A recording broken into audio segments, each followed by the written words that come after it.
just started reading books that don't have any.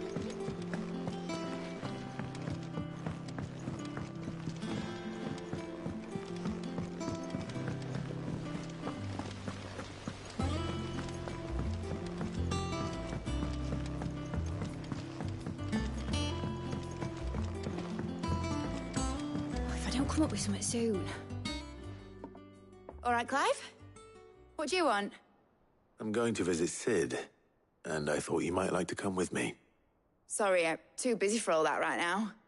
I've got to get this thermal displacement stack sorted. Thermal... Displacement stack. Here. And this is for... Only the fastest, finest ship the world has ever seen. The Enterprise. Me and my dad designed it together. Where other vessels rely on the fickle winds to drive them through the water, ours is fitted with mithril engines. And those things have got more push than a behemoth in a bad mood, and more heat than all the hells put together. Which is where the stack comes in. I may have already talked some tight-lipped shipwrights into putting the hull together for me in a little dockyard in Canva. But the stack's a bit more involved, so I'm building it here. Thing is, it's so involved that I'm running behind and it's starting to hold things up over at the shipyard. I'll come and see my dad, though, when I'm done. Whenever that is. Is there anything I can do to help? Good old Clive. I were hoping you'd say that. First things first, I need some parts meching. The stack will be made up of 3 major components. There's the plating, here, that channels hot vapors away from the engine. The helm over the top, that disperses all that heat into the air. And the shielding around the sides, that stops the rest of the ship from going up in flames. A full suit of armor, then? Probably best to take it one piece at a time. Then you'll need to start with the plating. Everything else fits onto it. I've got the designs and the list of materials here. Show these to Blackthorn. He'll know what to do. I can't make head nor tail of them. Luckily, you don't need to.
We're seeing troops amassing at every port.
Blackthorn, can I ask a favor? Hell with it. It's for Mid. This my last chance to say I'm otherwise engaged. Spare myself the arseache. Go on then. What is it this time? She said you would know. Here.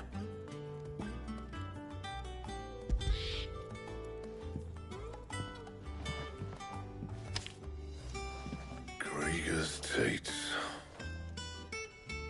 Well, I don't know what the hell you'd want this for, but I can make it. Won't be easy, though. And I'll need help. Get Gavin in here, will you?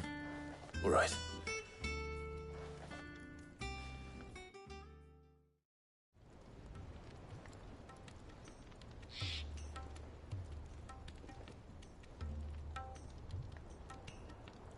So Mid's roped us all in here again, has she?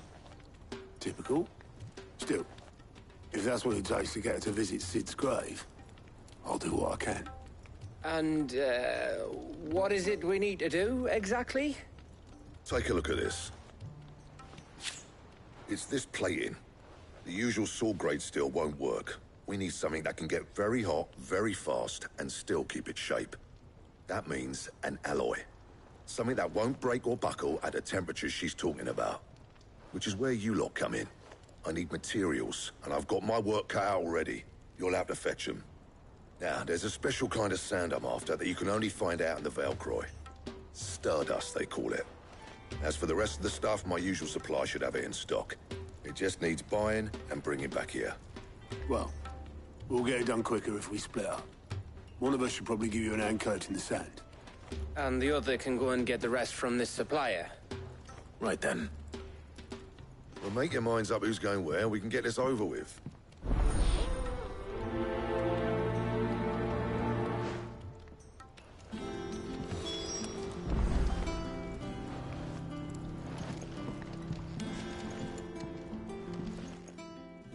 You going after the Stardust then, are you? Which one of these two lucky souls is going with you?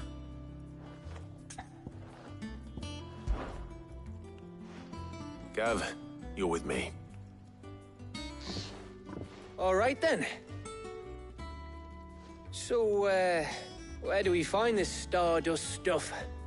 There's a river that runs through the southern reaches of the Velcroy. It's the black sand that washes up on its banks that you're after. Southern reaches of the Velcroy, eh? That's down past Dalamil. I'll go and scout the place out. See about hiring us a wagon to bring the stuff back to. All right. I'll meet you by the river. While you're off having a paddle, I'll pick up the rest of the stuff from Blackthorn's supplier.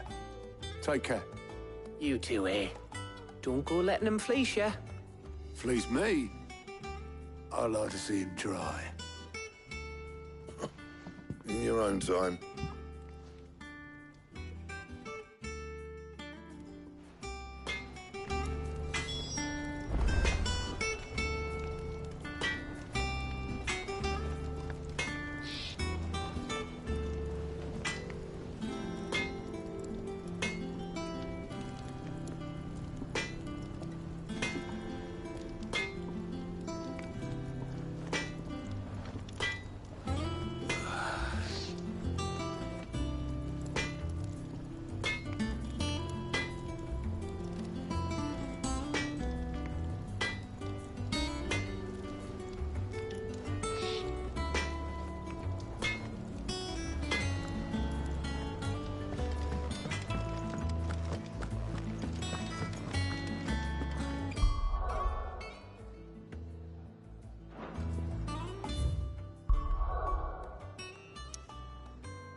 Good day to you. Sid.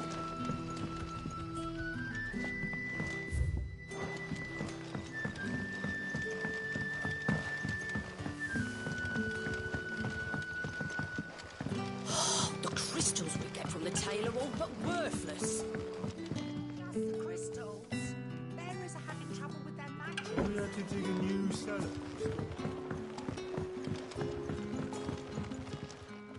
Ah, Clive. Your timing is exquisite, as always. I have a concern which you may be able to assist me with. Go on. There are whisperings afoot of shadowy figures having been sighted outside the village. Rustlings in the undergrowth, suspicious noises. My people fear that they are being watched. It may be no more than a surfeit of nerves, understandable in the current climate, or it may be the prelude to something altogether more dangerous. Given what I hope you'll forgive me calling your nose for trouble, I wondered if you might investigate. Of course. Excellent. You might begin by speaking with the good citizens of Lostwing. Listen to their tales, and make what you will of them. All right. I will.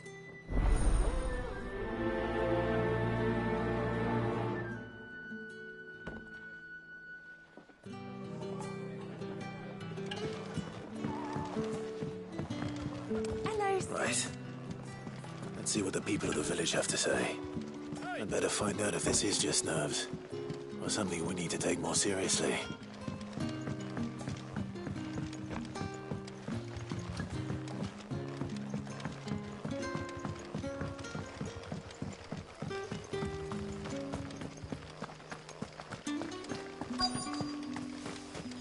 Where it is, the Black Shield's still hiding. Hands us. Excuse me.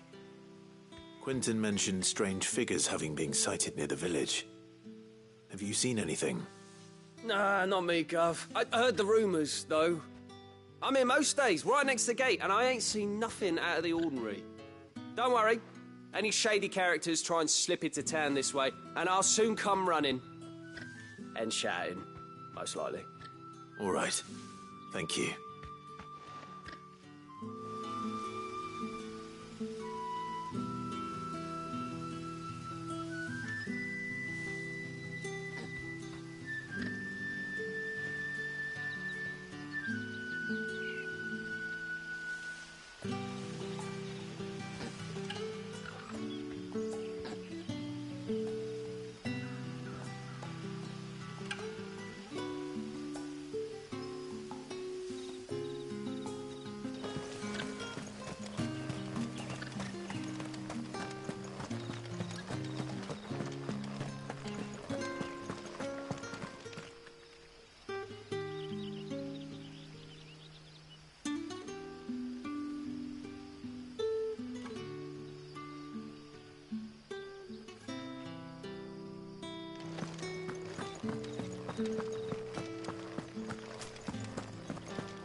Do you have a moment?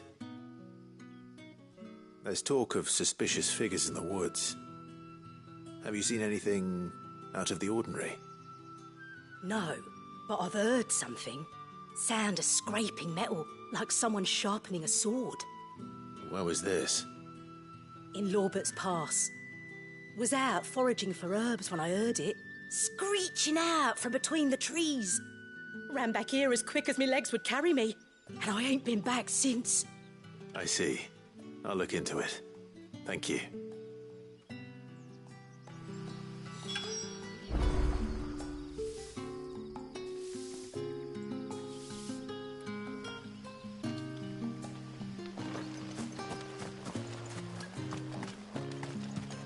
Seems Lorbert's Pass is our best bet then. What do you say, Torgal? Shall we go and investigate?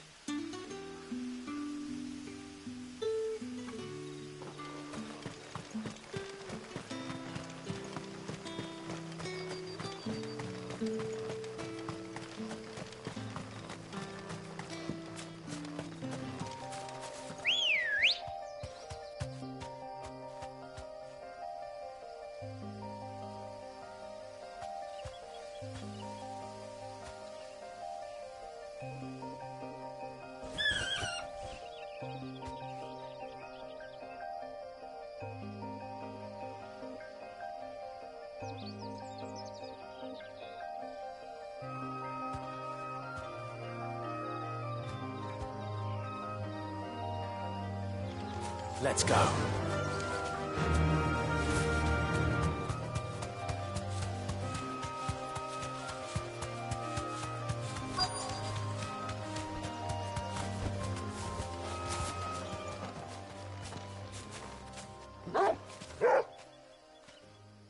You there. Fuck! He's seen us. Get them before they escape! Black shields. Here. The hell are you doing here? What is it to you? Not that we give a damn. All that matters to us is that you don't leave here alive.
Why were they here?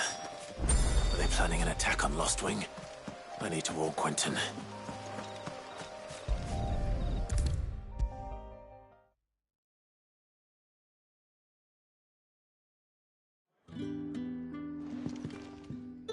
Clive, how goes the hunt for our sinister figures? I found some black shields hiding near Lorbert's Pass.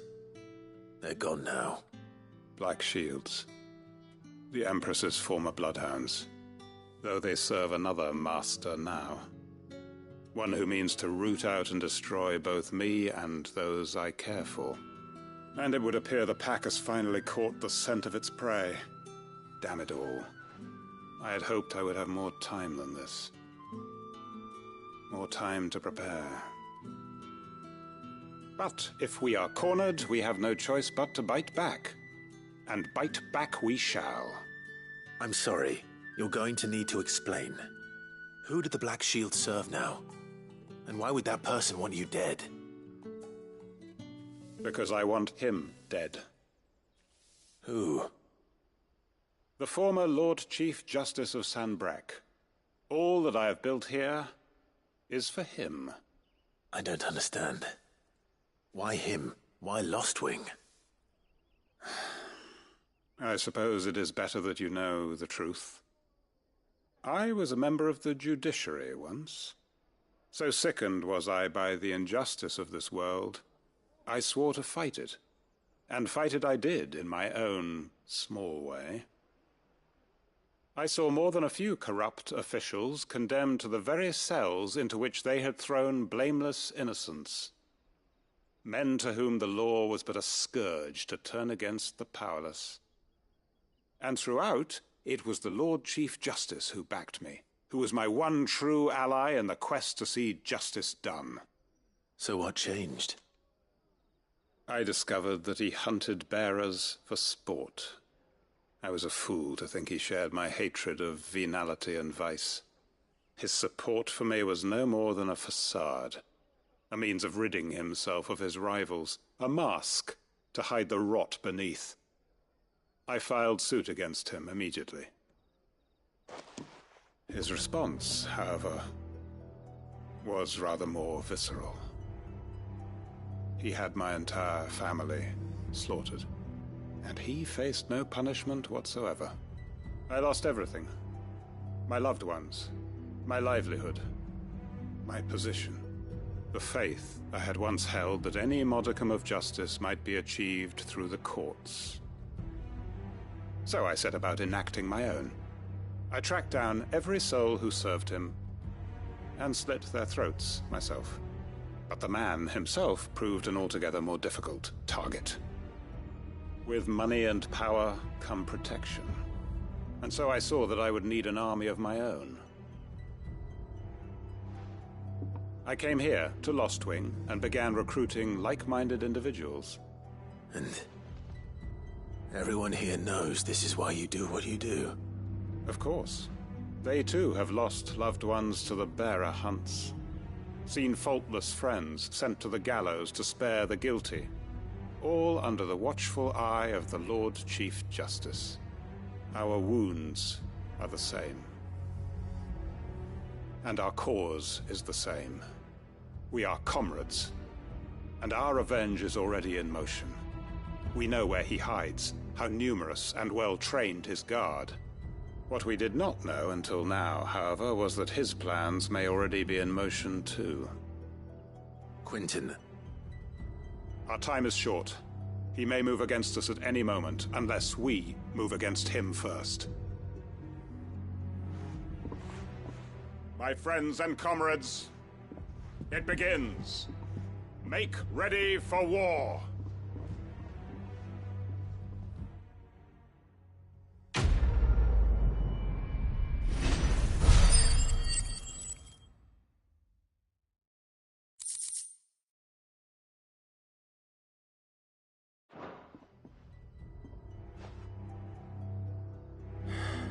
I'm not going to change his mind.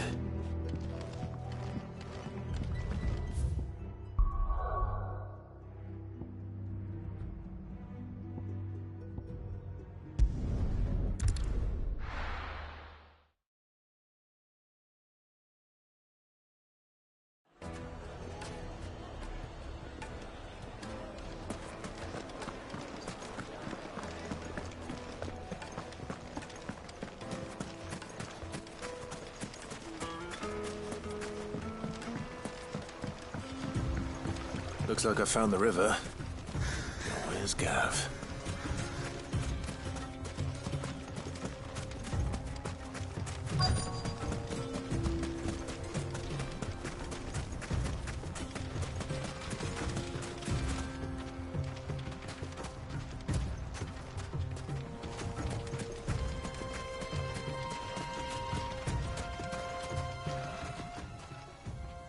Sorry to keep you, Gav. Better late than never. I've had a quick scout about, and I reckon round here's our best bet if we want to grab as much of this Stardust stuff as we can.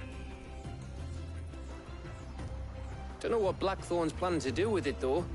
I asked over in Dalamil, and they seem to think it was worthless. But if Stardust is what Blackthorn wants, Stardust is what he'll get. There's plenty of this stuff lying about, just begging to be bagged. Then let's get bagging, shall we? We shall. Race ya.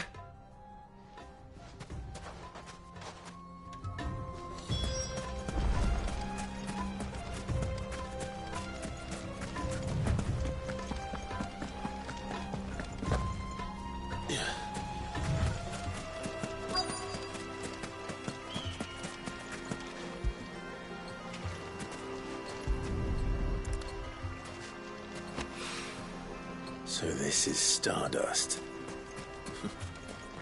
It just looks like black sand to me.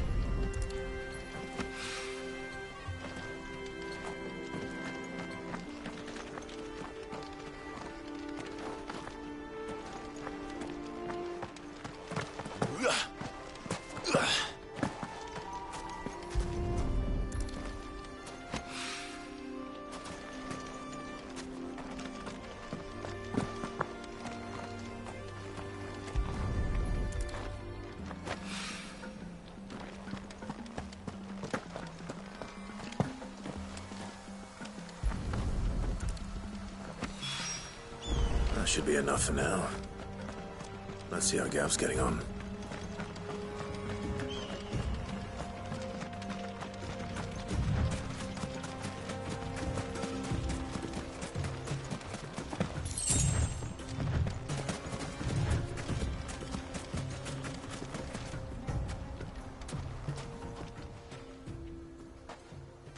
You finished?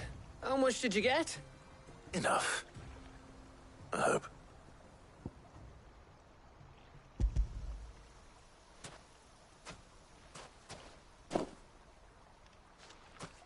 Oh, you win. That might even be enough for old Blackthorn. Hey, before we go, do you mind if we have a chat?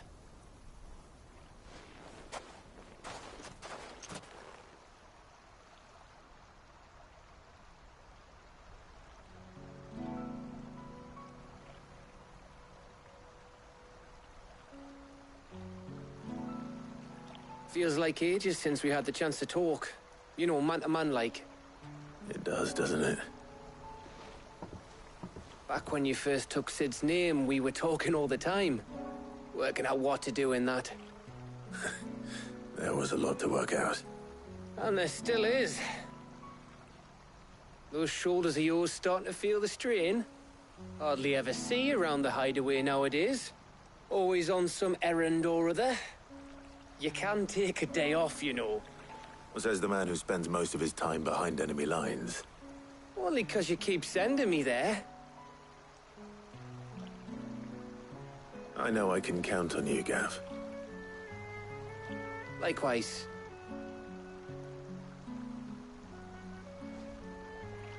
So you keep sending me wherever you need to, and I'll keep going. Safe in the knowledge that I have a home to come back to. Thanks to you.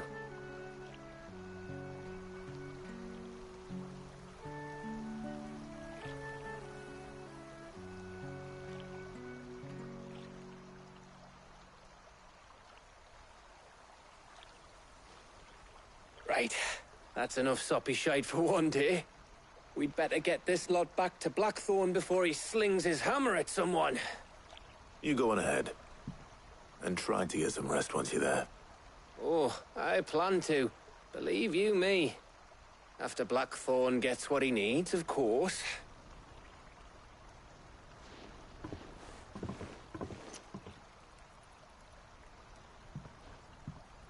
Right.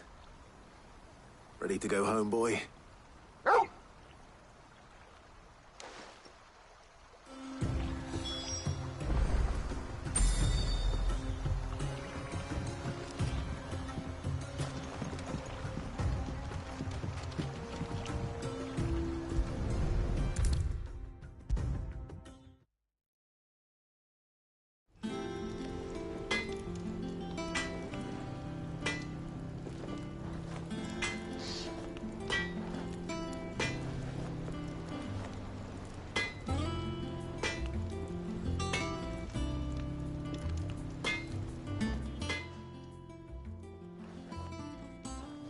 Blackthorn. Got everything you need? Yeah. Yeah, I do. Cheers for the Stardust. Should be enough to be getting on with. We should go out on maneuvers together more often. You know, it beats sneaking around on your Todd all the time. I'll make a start on putting this thermal plating together then. It'll take some time, mind. So if you've got other things to be getting on with, I could do without you breathing down my neck. Thank you, Blackthorn. I'll let Mid know construction's underway.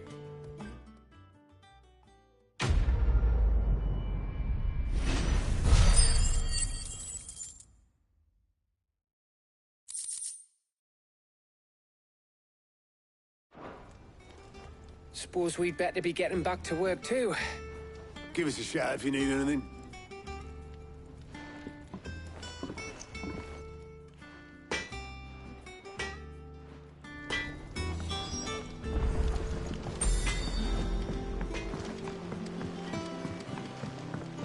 I went up to give some greens to the chocobo. If I don't come up with something soon. You'll be pleased to hear that Blackthorn started work on the plating. Excellent. 1 down, 2 to go. So, what's next? The helm, of course. For this, we'll be repurposing fallen scrap. Salvage from the ruins? I thought that material was all but impossible to work. Ah, but we don't have to. I'm sorry. Just so happens there's one particular ruin that's broken into exactly the right shape and size pieces for what we need. What's the name back there? I'll give you all the details. What's her name? Right.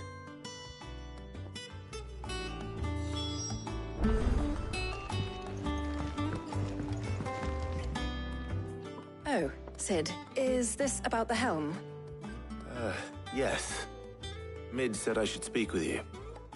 I'll show you the plans then. Here you see the mithril engine, in which mithril is burned to generate heat. That heat is then harnessed to produce motive force. Excess heat is dealt with by means of the thermal displacement stack, which disperses it into the surrounding air. Now, were we to rely on thermal plating alone to achieve this effect, the rate of excess heat buildup would far exceed the displacement coefficient of the plating.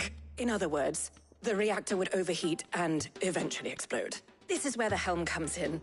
It connects to the plating, you see, and serves as a sort of thermal sink to absorb all that excess energy. Our experiments have shown that fallen ceramics are remarkably thermophilic. They can withstand and absorb levels of heat far above anything we are able to make today. And not only that, they're also waterproof and immune to rust, making them the perfect material for our protective hood. Why, if sea or rainwater were to enter the reactor proper, it would vaporize instantly. The forces produced would tear the ship from stern to... You can stop there. I understand. Mid said we might be able to use parts of a fallen ruin. Where would I find it? Ah, yes. It's in Lorbert's Pass, near Lostwing. The thing is, well, I probably should have arranged to have the pieces we need brought here sooner. You see, a certain unwanted visitor has taken up residence there. It's no longer a matter of just walking in and taking them. It's, going to be considerably more dangerous than that. I see. Then I suppose I'd better deal with this unwanted visitor for you. Would that help? Oh, very much. Thank you, Sid.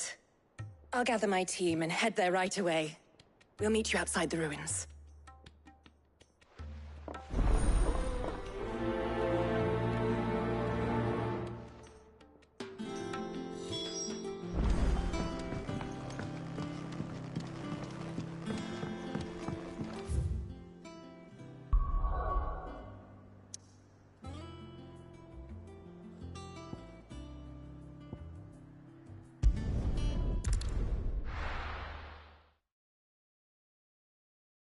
I'll be taking you all to a storehouse in the Bales. Leave anything you don't need behind.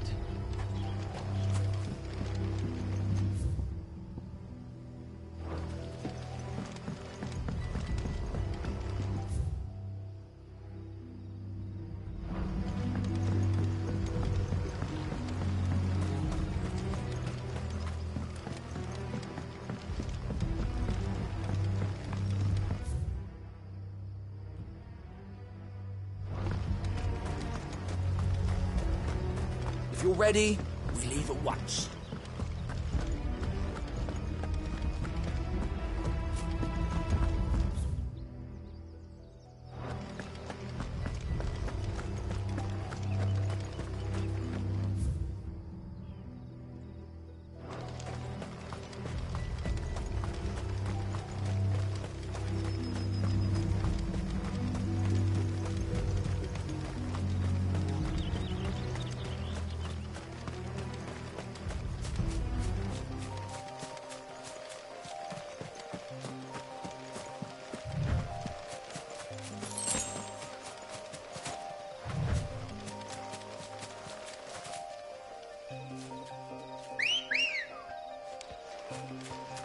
Come on.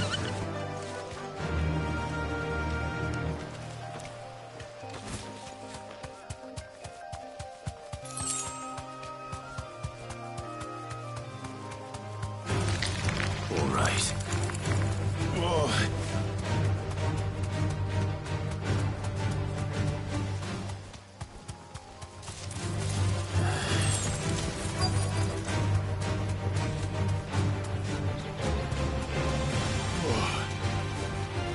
Safe.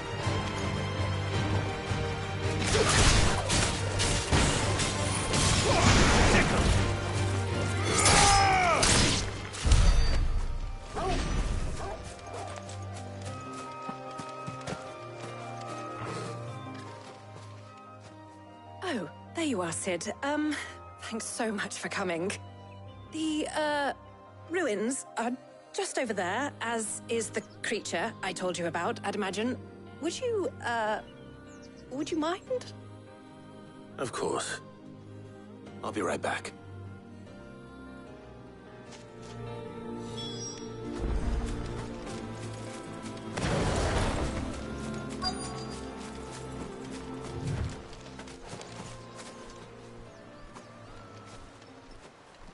Anybody home?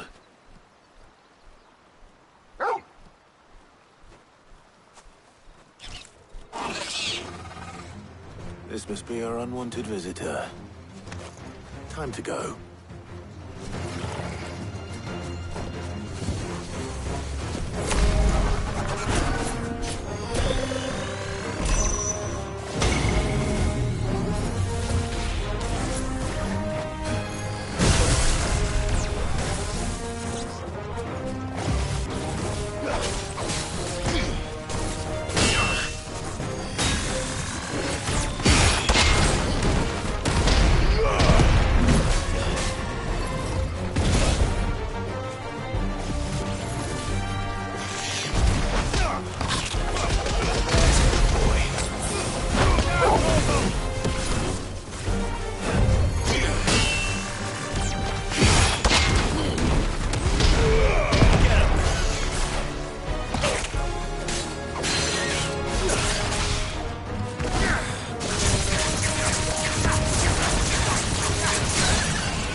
The things I do for you, Mid. Sid! Oh, thank goodness you're safe. You shouldn't have any trouble now. Indeed. Well, don't let us keep you. We'll, see that everything is transported safely back to the hideaway. All right. I'll let Mid know you're on your way.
We're seeing troops arrested. Supplies is there.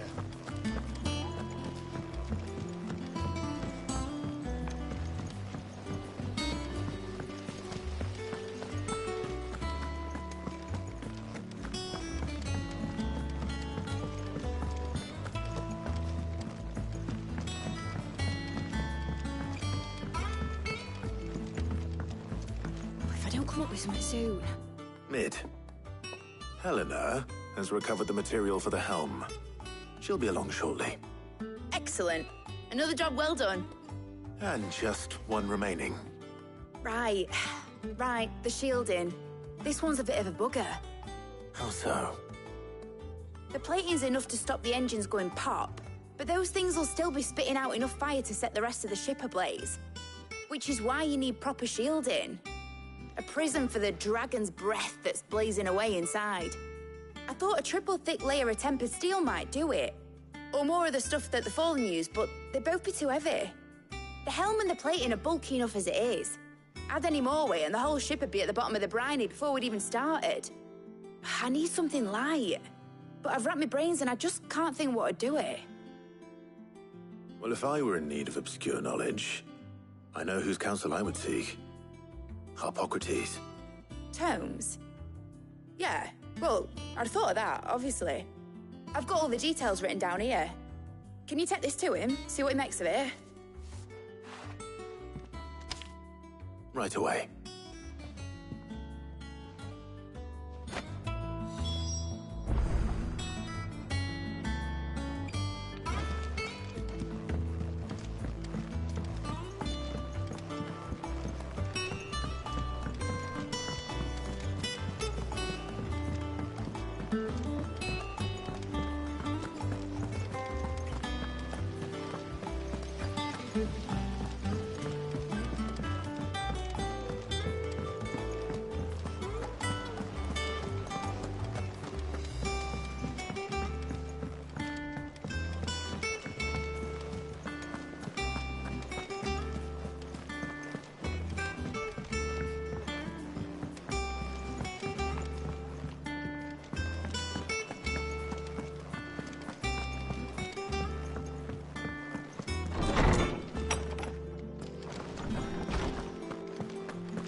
Hippocrates, do you have the moment?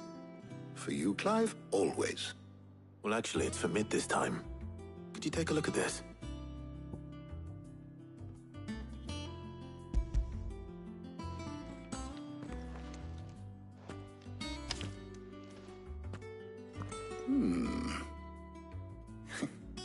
Shielding for a mithril engine. Whatever will that girl think of next? And what are these notes around the edges?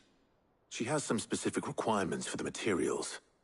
The shielding needs to be able to resist extreme heat on the inside, and yet remain cool enough on the outside not to set the ship alight, while also being light enough not to sink it.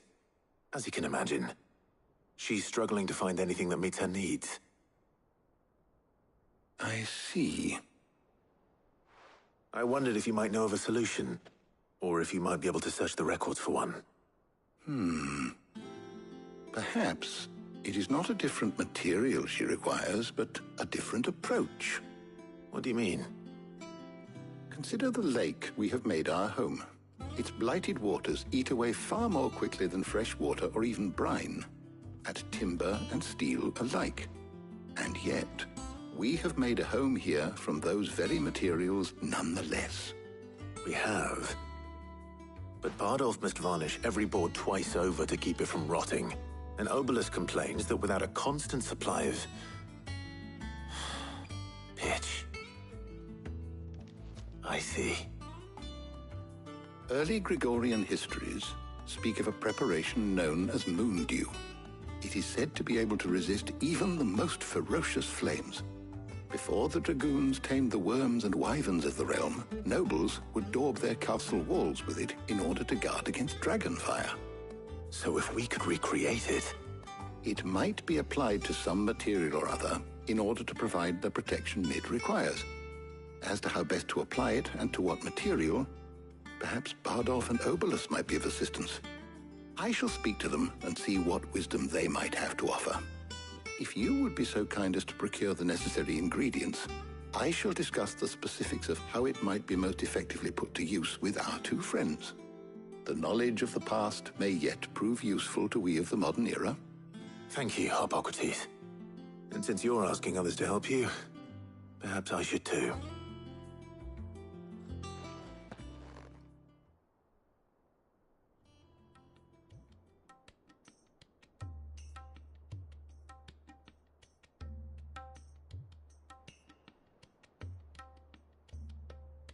So you need a hand, do you? We do.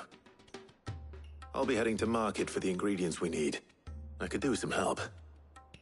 And some company, too. The other can assist me in researching how best to prepare the shielding itself. Can we count on your aid? Always. Well, if Jill's game. Thank you. I am sure either of these fine young minds would prove indispensable in my research.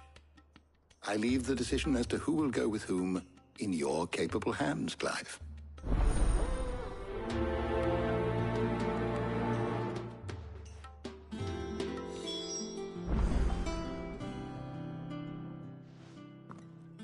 So, Clive, have you made your decision? Who will accompany you on your little excursion? Very well. So then, what do we need to find? I have taken the liberty of preparing a list. Here. White chocobo eggs. Pepio nuts. Are you sure this list is right? Everything on here seems very edible. I would have thought the ingredients would be a little more exotic. Though these items may seem mundane, they have potent effects that are rarely exploited, effects for which they were once highly prized. So much so, in fact, that they were harvested almost to extinction, hence moondews having fallen from favor. Now, of course, they can be obtained with ease. You should be able to find everything you need at the market in Northreach. Is that so? I've been meaning to visit Northreach anyway. I'll set out now. Join me there when you're ready. I will. Until then. You two enjoy yourselves. You too, Talia.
Where's Jill?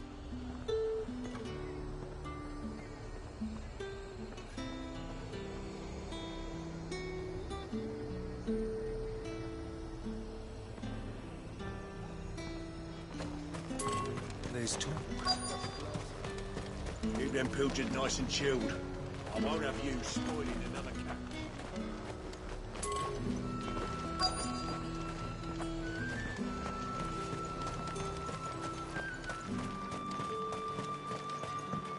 Are those Pepio nuts? How goes the hunt for ingredients? I've only just started. I'm sure everything we need is somewhere amongst all these stalls, though. Why don't we split up and see? We'll take a couple of ingredients each. All right. What am I looking for? How about you look for the Pepio nuts and some garlic? I'll find the other things we need. We can meet by the gate when we're finished.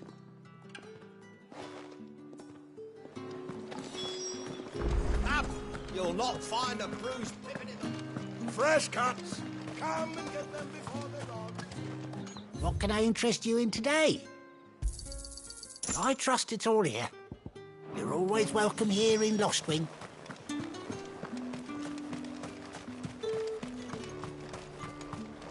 Oi, don't touch anything. Go on, take it. And good riddance. That's everything. Let's see how Jill's getting on.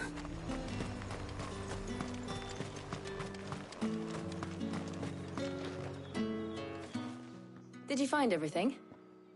I did. Here.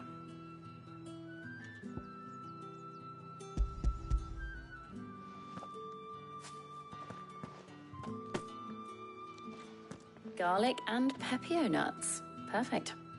Now all that remains is for Harpocrates to somehow turn all this into what Mid needs to keep her engine cool.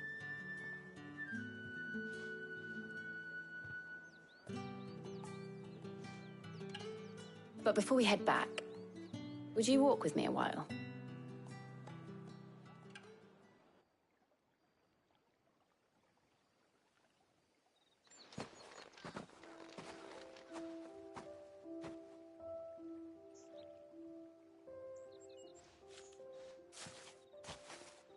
Thank you for asking me to help you today.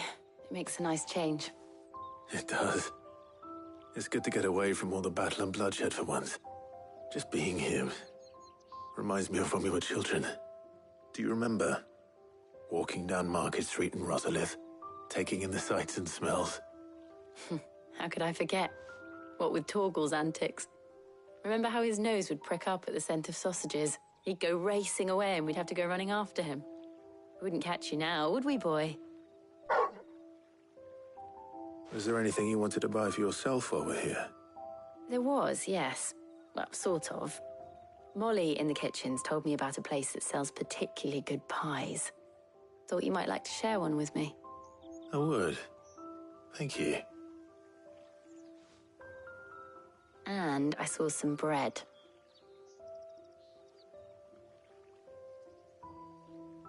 Big white cobs like the baker back in Rosalith used to make. What do you think? I thought we might get some soup to dip it in. But then I tried a slice of the butcher's dry-cured ham and it was just... oh. You all right? Sorry. It's just... you're right. I really do feel like a child again being here with you.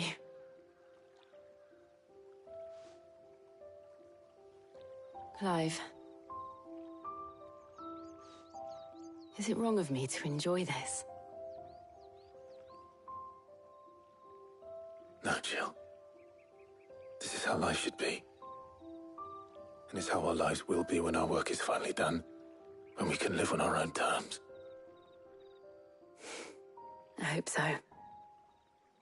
Thank you, Clive.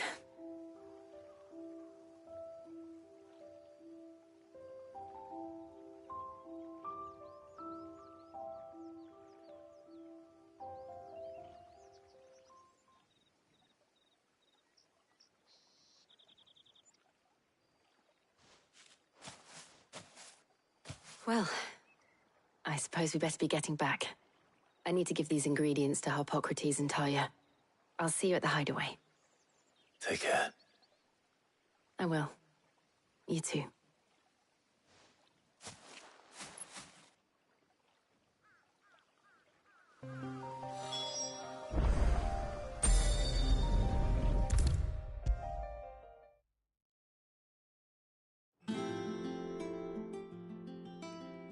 How's work on the shielding progressing, Harpocrates? Well, very well indeed. And thanks in no small part to your kind assistance. I was just explaining to Talia how we might best go about preparing the Moondew. And now that we have all the ingredients, we may begin. You can count on me. I've mixed more than a few mysterious concoctions in my time. I'm sure you have.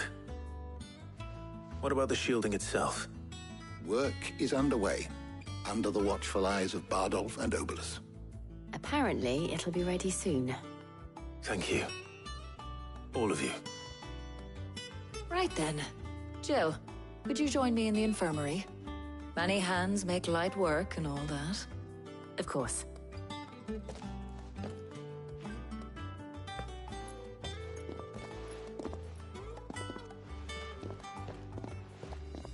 Oh, and Clive, thank you. It was nice just being with you.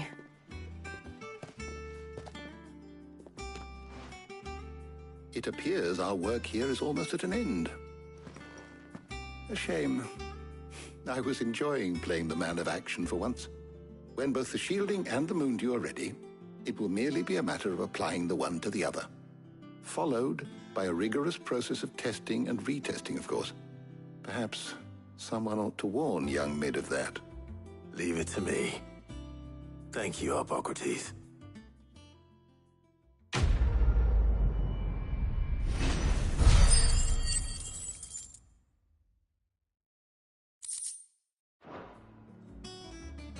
Well, I'd better go and give Mid the good news then.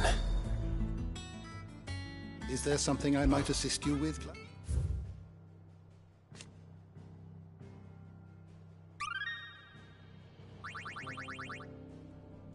You wish to study the tomes? The door to the shelves shall ever be open.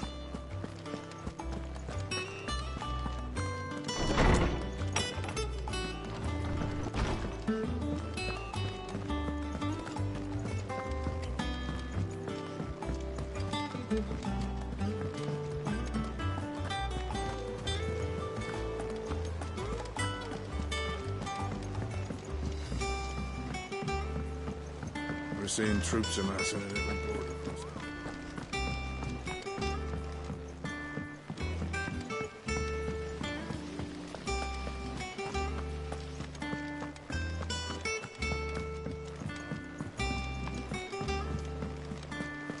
I think Mid might need some help.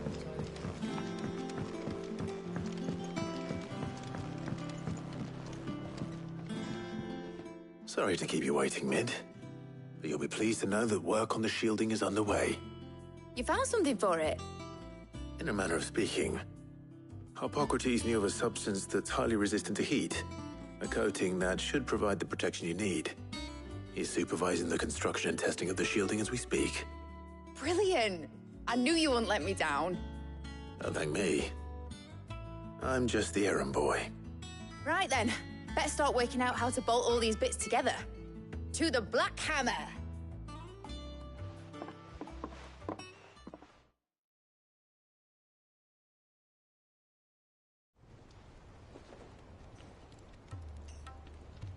You know, when I got into the smithing game, I thought I'd be making swords and shields, not thermal bleeding didgeridoo-dahs.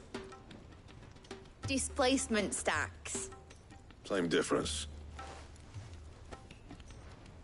Whatever you call it, I ain't putting it together in here. It's cramped enough as it is. Let's take this outside. Mid, you get all the parts lined up on the deck. I'll take care of the rest. On my way! Oh, and bring me the biggest hammer you can find. This is gonna require some precision walloping.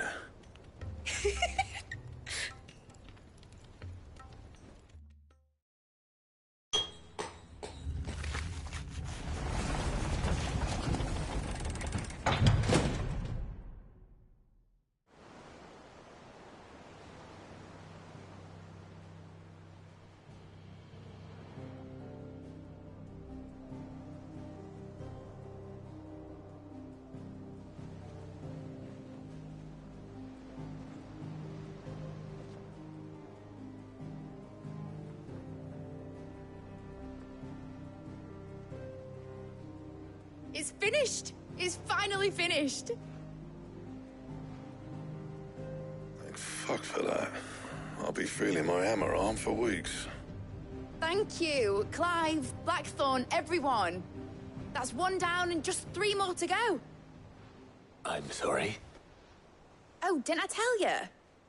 The Enterprise has 4 mithril engines, and we'll be needing a displacement stack for each. You don't mean... Don't worry. Now they've got a finished one to work off, my gang in Canva can build the rest. Good luck to them, I say. Right, I'm off to get a sling for this elbow. Any other work comes in, keep it to yourselves, eh?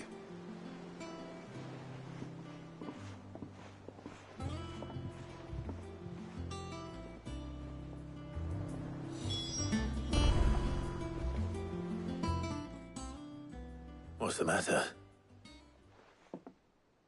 Nothing. Just daydreaming. Thinking about the Enterprise sailing off over the horizon to shores unknown. Searching for a land untouched by the Blight. Just like me and my dad planned. So if the worst came to the worst and every scrap of soil in the Twins turned black, we might still have a chance. That's what she was meant to be. You see, one last chance just in case we needed it. But now she's so close to being finished, I've realized I don't want her to be that. I don't want her to be just a lifeboat for us to cling to if things get desperate. I want people to sail aboard her by choice, not from the lack of it. In a world where we're not just trying to survive, but where we can actually live. I'm working on that. And I'll do everything I can to get you what you want. Don't you always? All right. My mind's made up. As soon as the Enterprise is fit to sail, I'm putting her under your command. Sod our plans, I'm trusting in yours. Are you sure about this? Something tells me it's what my dad would have wanted. He'd be proud of you. You were gonna visit his grave, weren't you? I was. And you can come too now that your little project is finished. Right. There's just one thing I need to finish up first. Won't be a mo. All right. I'll let Otto know you're coming. Meet us in the mess when you're ready. Aye, aye, Captain.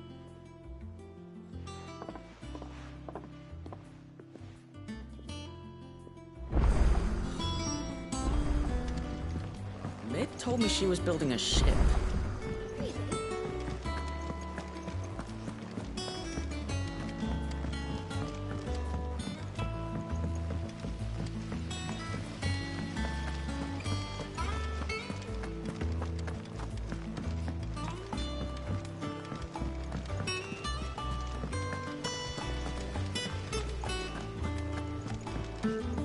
Wish I could take one.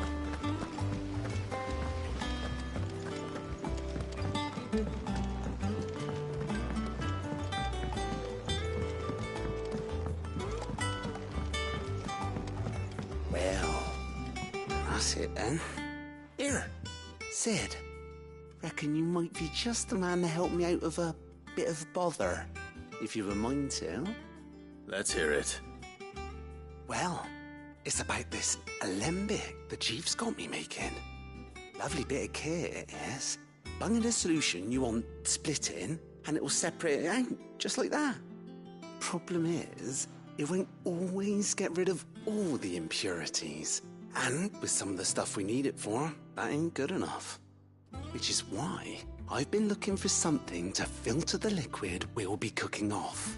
And that's where I was hoping you could help me out.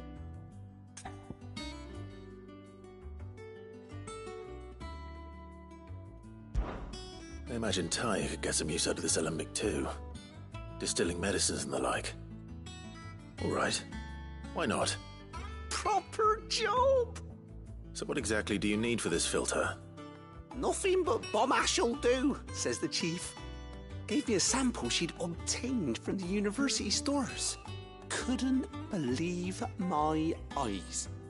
You pour the blackest blight water through it, and it comes out clear as a mountain stream. So, I did a bit of reading about where I might be able to get hold of some. And do you know what I found out? It's only the blimmin' bones of a bomb king. They leave them behind when they die, see? I take it that's where I come in. If you wouldn't mind. I saw a billet on the hunt board for one just the other day. Would have gone myself, but, well, fighting dirty great balls of flame ain't exactly my forte. You, on the other hand... All right. I'll see what I can do. Thank you kindly. And a good hunting, eh?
Told me she was building a ship.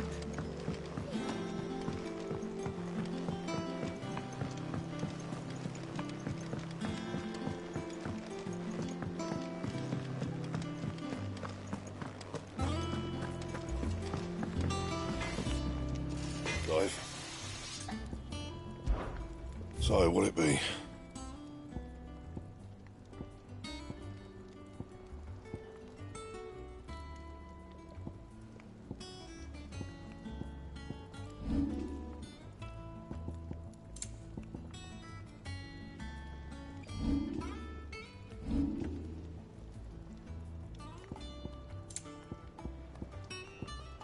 Anything else?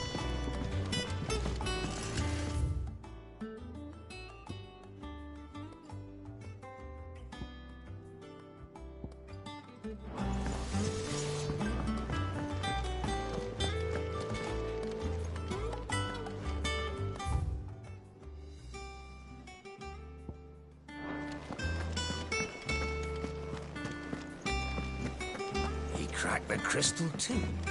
You're joking.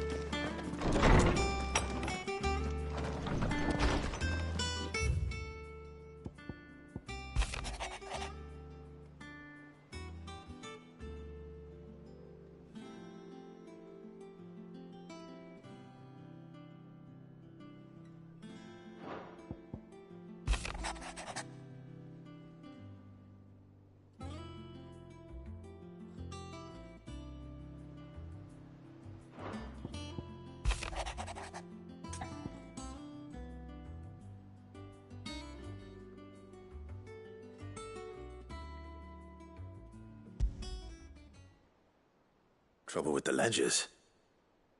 Shouldn't he be asking Otto for help?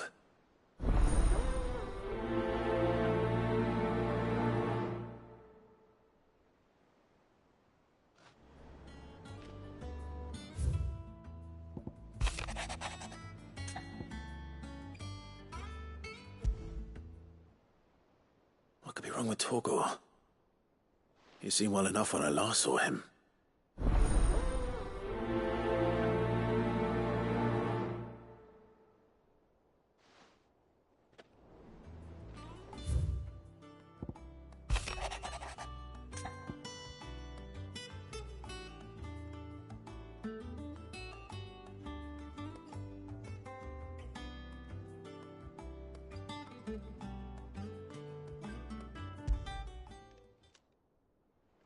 Hopefully it's nothing.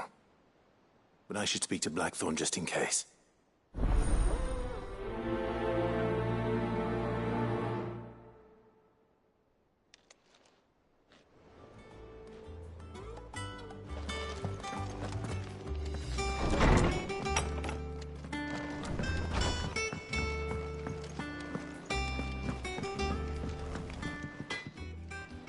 Blackthorn, do you have a moment?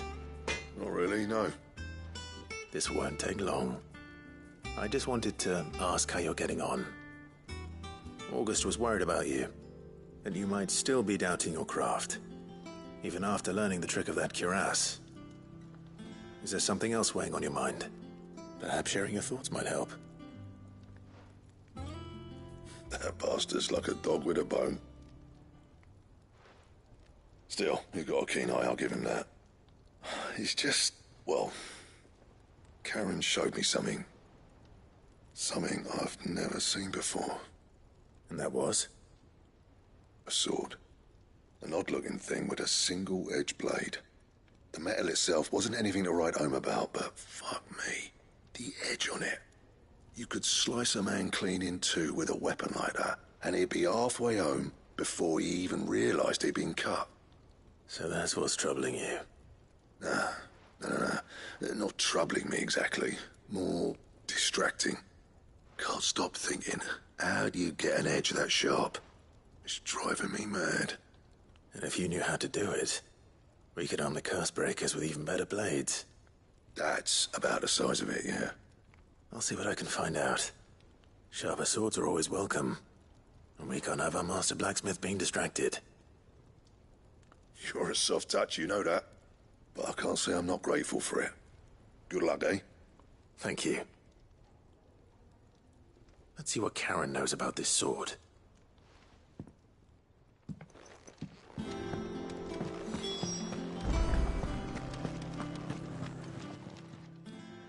I got your note. You think something's wrong with Torgal?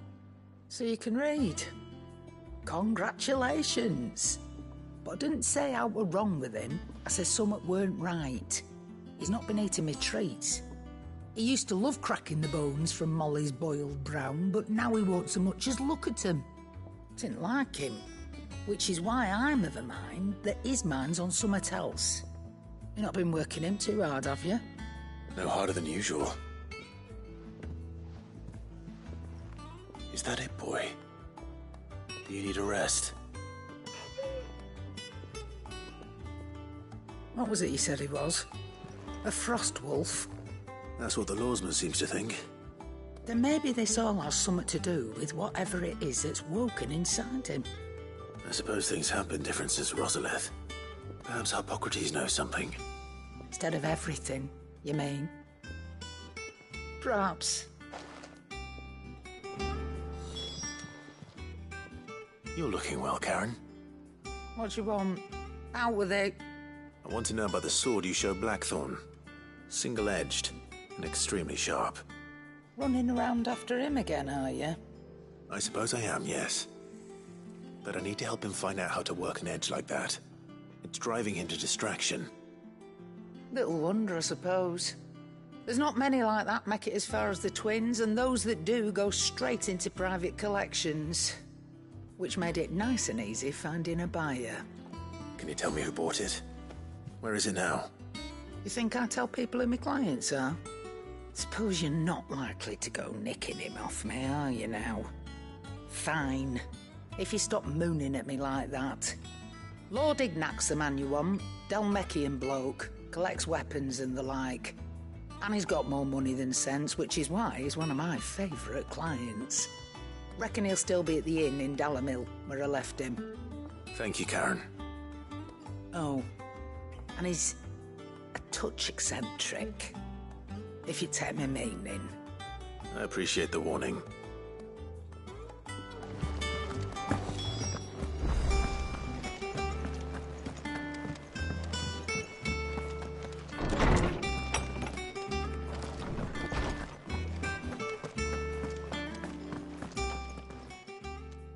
Lawsman, I need to ask you about Torgal. Something's not right with him. He isn't ill, is he? I don't think so. But according to Lady Karen, he seems to have lost his appetite, which is certainly a new development. She says he's hardly been touching his bones of late, and she believes it may have something to do with what happened at Rosalith Castle. I rather think she might be right, though not about his appetite. All canids are instinctively inclined to crack open bones for the rich marrow that resides within, and I see no reason why a frost wolf should be any different. Accordingly, I suspect it is not a lack of appetite that afflicts Torgal, but a surfeit of it. If we assume that his newfound magics require additional nourishment to sustain, it may well be that the bones Lady Karen is accustomed to providing are no longer sufficient. Frost wolves, after all, habitually prey upon far larger animals, whose bones may yield altogether different nutrients. As to where one might find a suitable substitute, some antelopes that graze the meadows of eastern Rosaria have been known to grow to a size more than double that of their lesser cousins. I don't recall ever seeing any that large. And little wonder. The oldest and largest such creatures rarely leave the safety of the highlands for fear of predators. The last elder antelope sighting I recall hearing about took place near Cressida, and that was long before the village was abandoned. Even so, it seems like a good place to start.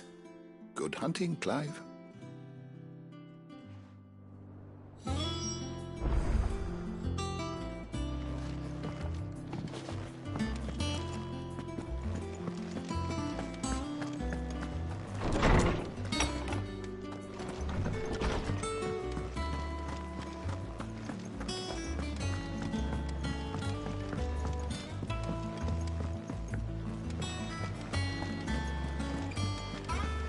Was that the thing Tomes helped with? Mid told me she was building a ship.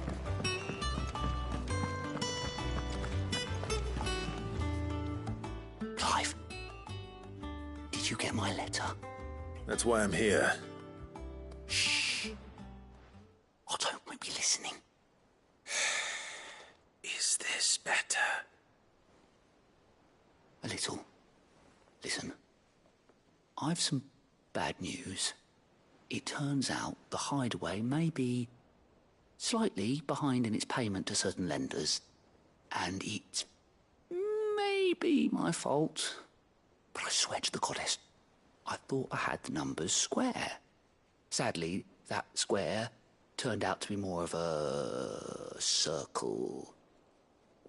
0, you might say.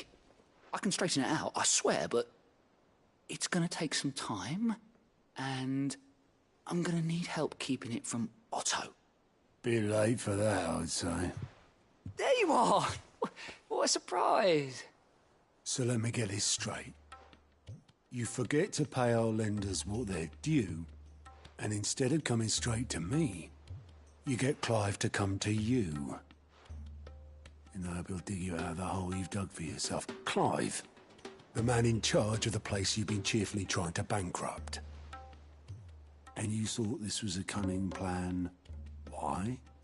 Well, who needs paying? Oh, just Martha. And the dame. And, well, Lady Karen. But only 500 talents. We owe 3 of our most trusted friends 5 million gil. Each. 5 million each. They lent us the bulk of the money we used to rebuild the Hideaway, you see, and, well, I must have made some sort of oversight. Those ledgers were my responsibility, and it was my decision to entrust them to you. This is my fault. Do we have that much to hand? I can always ask my uncle. No, we don't. And no, you won't. We've lightened Lord Rossfield's purse enough. After the king's ransom we had off him, he deserves better than to see our begging bowl. Besides, we'll need to learn to stand on our own if we're gonna make this work. All right. But that doesn't mean you have to shoulder the burden yourself. Is there anything I can do to help? There might be. How'd you fancy taking these to Martha and the dame? Rocks. Rocks, he says. Worth 1,000 talents apiece, these are. A little something Sid and I set aside for when times got lean. And I reckon 15 million in overdue debt probably qualifies. I just hope our associates' eyes are a bit more discerning than yours. I'm sure there will be. Should be me making the rounds, really. But you know how it is with this place. Orders to bark, arses to wipe, and all that. I know. Which is why I don't mind going in your place. Go. Do you know why I only gave Master Clive here 2 star rubies? Because you'd rather Lady Karen killed me. Because I'd rather Lady Karen killed you. Yes. Well, I suppose this is goodbye then. Don't worry. I'm sure Karen will understand. Really? Do you think so? No, I don't.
Come on.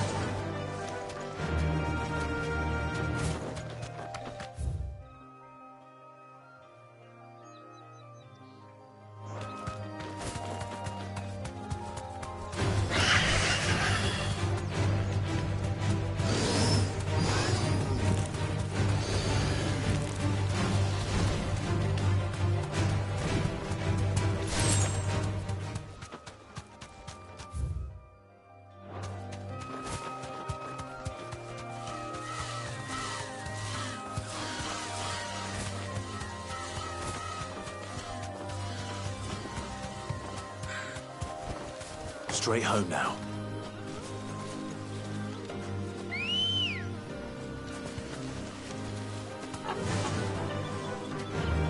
Fly, Ambrosia.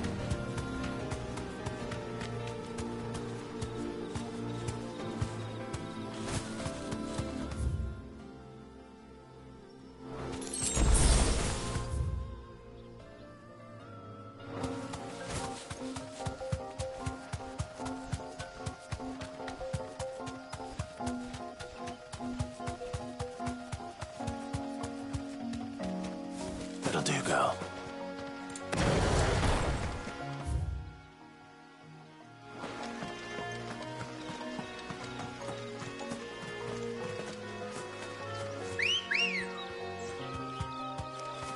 Ready, go? Faster!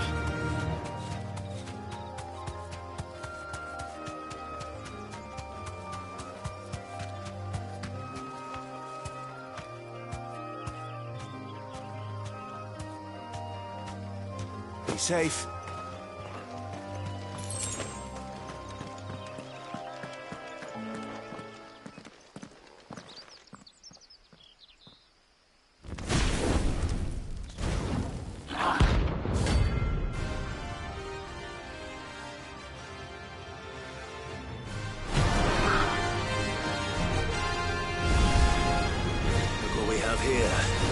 Greetings, Your Majesty.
Your reign is over.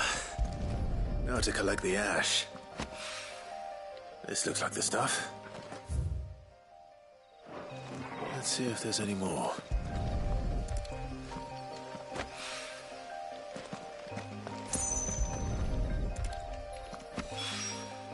That should do it.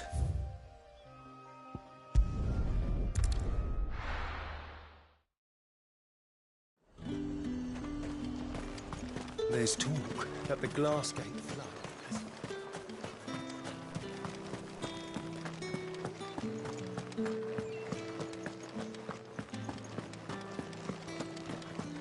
Did you hear? The gates to heaven. I want to see you. It's all right. What am I going to do without sweet water and oil of talc?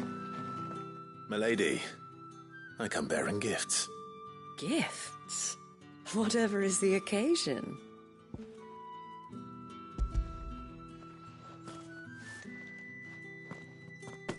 Oh my.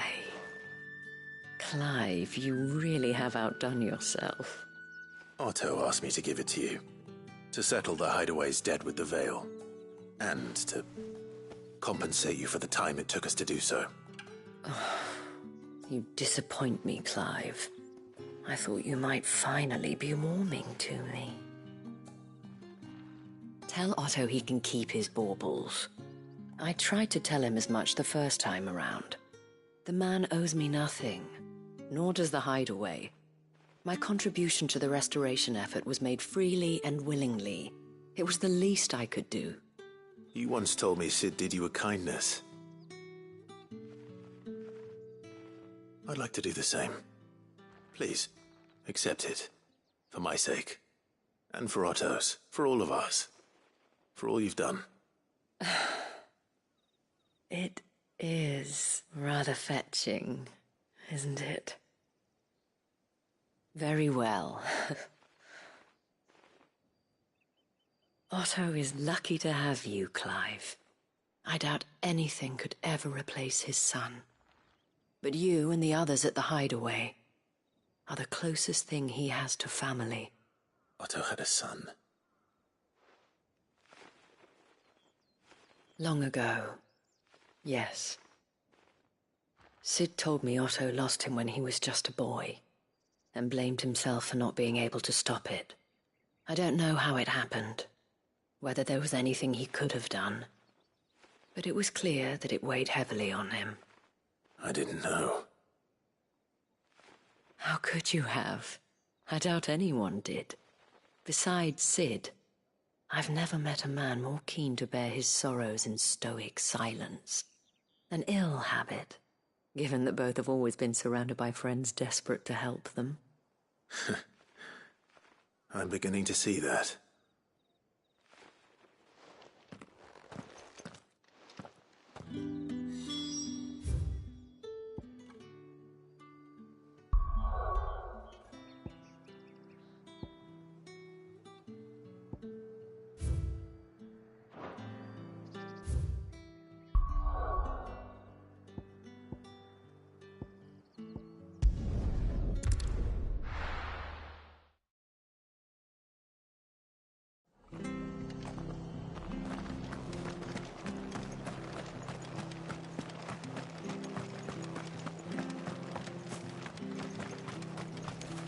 How do?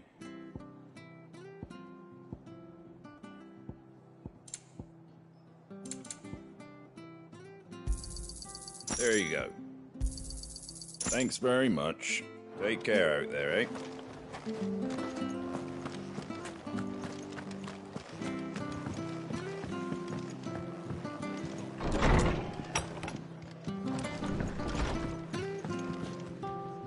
Clive, we weren't expecting you.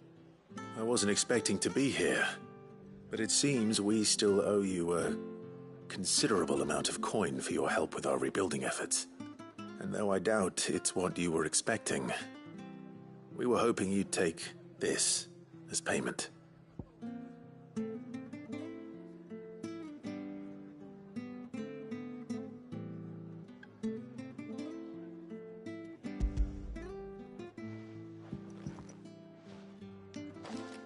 A star ruby? I can't accept this. It's worth at least twice what you owe me. More if you can find yourself the right buyer. Think of the difference as interest. Interest? If word got out I charged that much, no one would ever borrow from me again. Anyway, why are you the one here asking me about this? I'd have expected Otto. Bit much sending the Lord Marquis out to settle your debts, isn't it? The old goat working himself to death again? Something like that. Most days I think he's the only reason the hideaway's still standing. Same as always, eh? Back when the place was nothing but a twinkle in the eye of a recently retired Lord Commander, word is he was the first one Sid reached out to. Probably knew that without his strong arm and level head, the idea would never get off the ground. Sid may have been the face of the hideaway, but Otto's always been the backbone. And when Sid passed away, we were all worried that would be the end of it. That Otto would just give up. His death was hard on everyone. But it must have hit Otto hardest of all. But he didn't give up, did he? Quite the opposite, in fact. If I recall, he was the one who nominated you as Sid's replacement, and rallied the rest around you. I reckon what he saw in Sid, he saw in you too. And don't we all? Doesn't hurt that you're half as stubborn and twice as handsome, neither. That, and you keep good company. I suppose I do.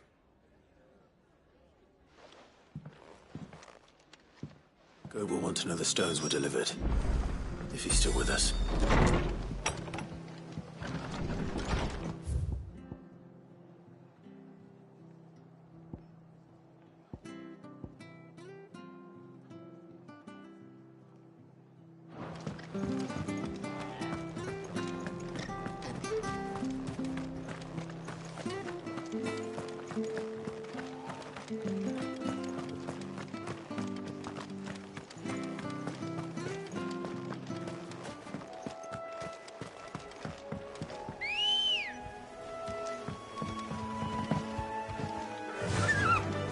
Fly, Ambrosia. Better already.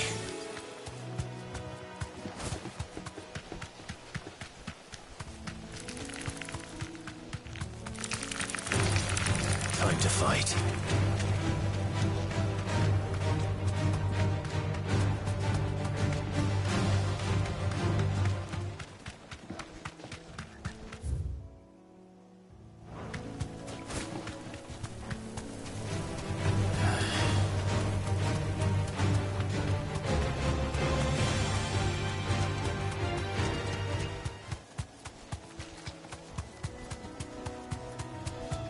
Well, it's certainly quiet. If I were a giant antelope, it would seem like just the place.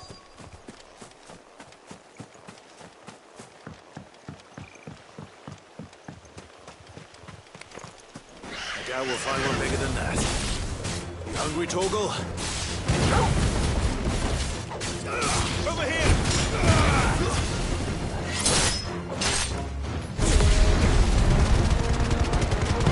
All yours, Torgal!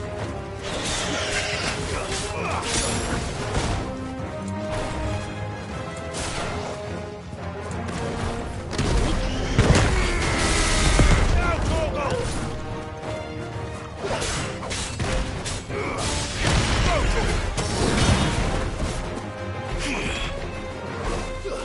This one.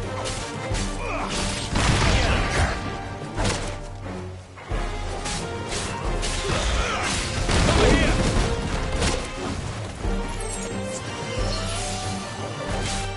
This one. Get him.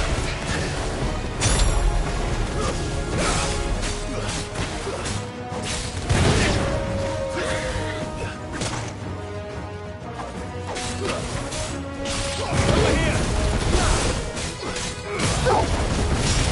Over here.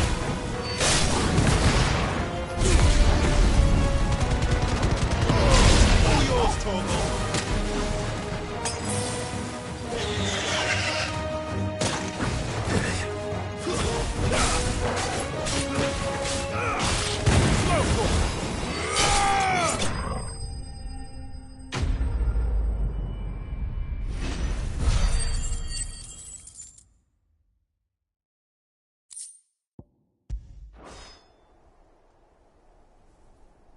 Now.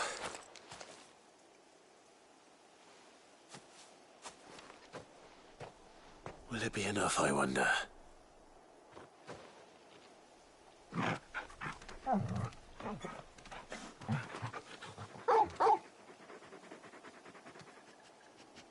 I say that answers my question. Which means we owe the lawsman our thanks. You're just a big puppy, aren't you? A very big puppy.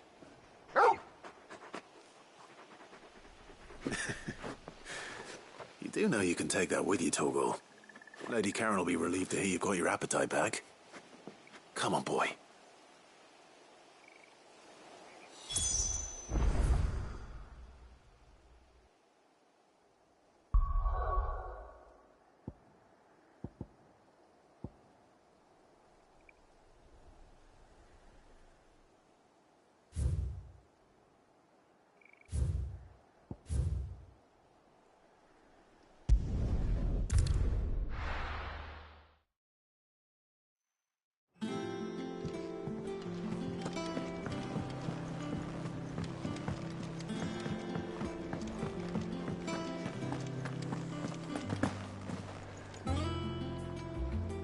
I noticed you.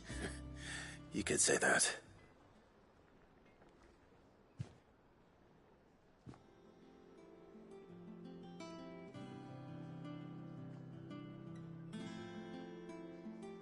So, Molly's leftovers weren't good enough, eh? That'll teach me for treating you like you're still a pup. All right, no need to shout. Now we know what you're after, I can see about getting some in. Speaking of which, I brought one for later. Can I leave it with you?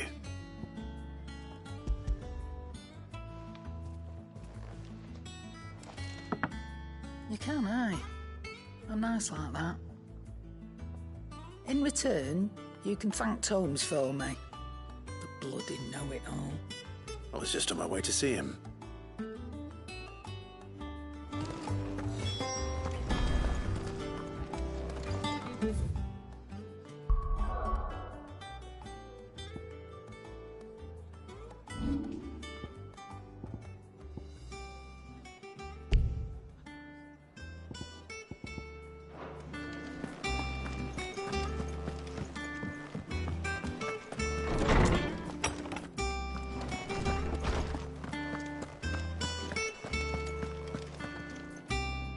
Ah, Clive. Were you able to locate your quarry? We were indeed, Lawsman. You pointed us in exactly the right direction. And Torgal's been a very happy hound ever since. Very good, very good. Lady Karen sends her thanks, by the way, for your part in solving the mystery. Ah. But that reminds me. After your last visit, I found myself pondering Torgal's talents. Do you recall our conversation concerning Lady Jill's role in Torgal's transformation? About how she somehow woke the power within him? Precisely that. A reasonable conclusion, I thought. But one which raised certain questions in my mind. You see, the Fenrir of legend served Shiva and Shiva alone. And while the powers attributed to him are certainly impressive, the records imply they are somewhat different in nature to those you described Torgal as having used. What are you suggesting? That Torgal may be the beneficiary of more than one icon's power. Consider that in addition to Lady Jill, he has served as a loyal companion to you, your brother, and even the late Cid. In short, the icons hitherto near at hand, or should I say at paw, have been diverse and plenty, and that number has only grown as the realm's dominance have fallen to your sword. One can but speculate as to how all of this has affected Torgal. He has seemed more fierce of late. And if I am not mistaken, he will grow fiercer still. We are fortunate indeed to be able to count him amongst our allies and not our adversaries. Oh, he's more than an ally. He's a friend.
The thing Tomes helped. Mid told me she was building a ship.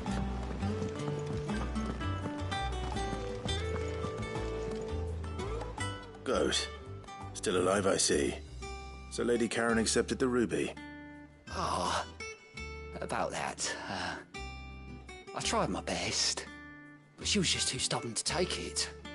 She threw it right back in my face, in fact, and told me I could stick my stupid stone where the sun don't shine. Karen refused payment.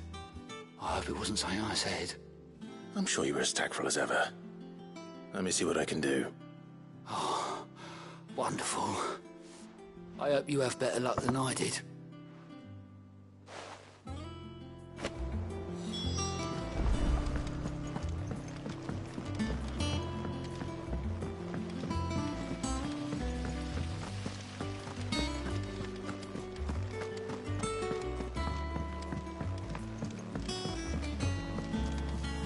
I think Mid might need some help.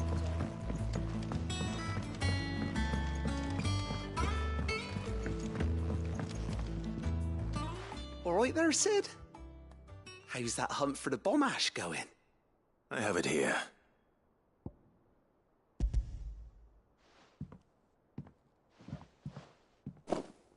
That's the stuff. And plenty of it, too. Enough to keep the alembic bubbling away for a good old while. You're a gent, Sid. Let nothing say otherwise. Right then, let's get this contraption up and running.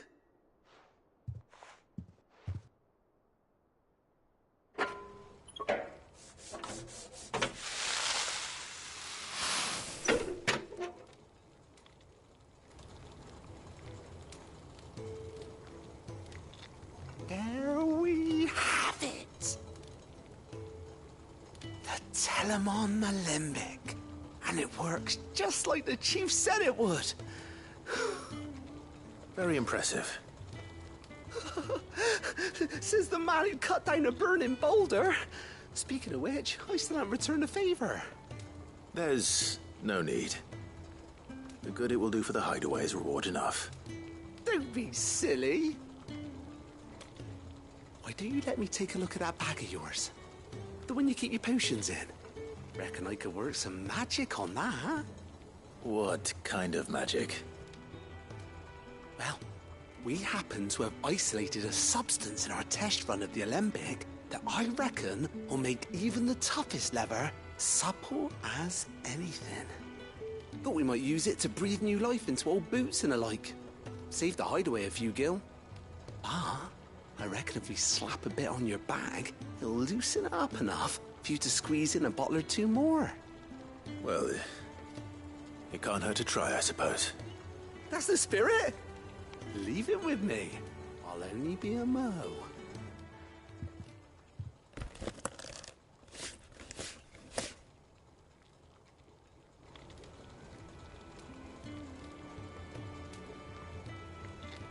Well, what do you reckon?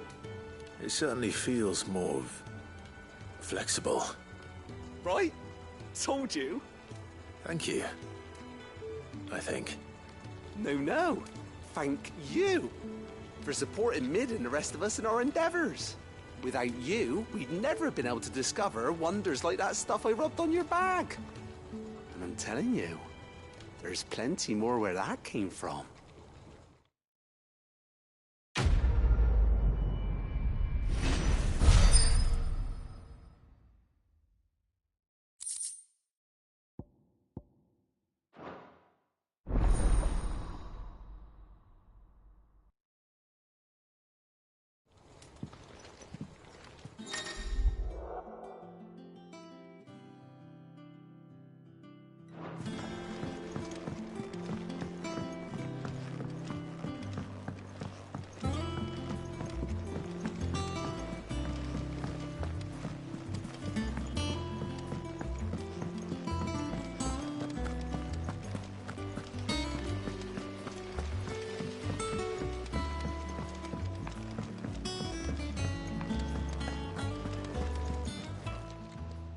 Welcome to the Patron's Whisper. Come to claim your just desserts? Here you are.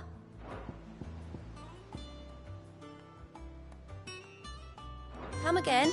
I may have more for you. They told me she was building a ship.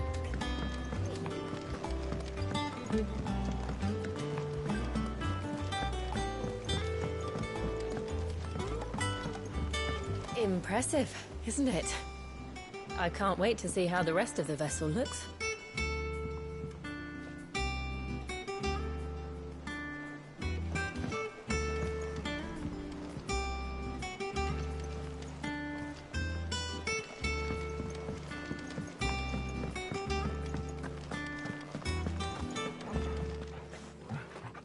Lady Karen, Goad tells me you weren't happy with our offer. Would you prefer the debt was repaid in coin? What debt? I don't recall lending any of you like me hard-earned gil. I may have tossed a talent or two in the Hideaway's coffers, but those were donations, and you can hardly call it charity if you go asking for it back. Of course not. But one good turn deserves another. And our circumstances have changed. Surely you wouldn't shun the gratitude of a pauper who happened to have become a prince. Oh, so you're a prince now, are you? Fine. But I'm selling it and taking what I'm owed, then you're getting the rest whether you like it or not.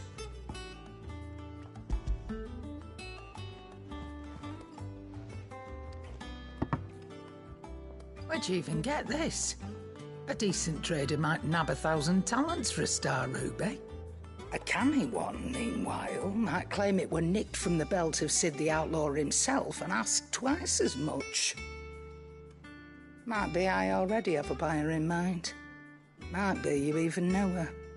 A fine continental maid whose beauty's only eclipsed by a guile in commerce. You wouldn't mind, would you? Not at all. Just be sure to tell her that it's always a pleasure doing business.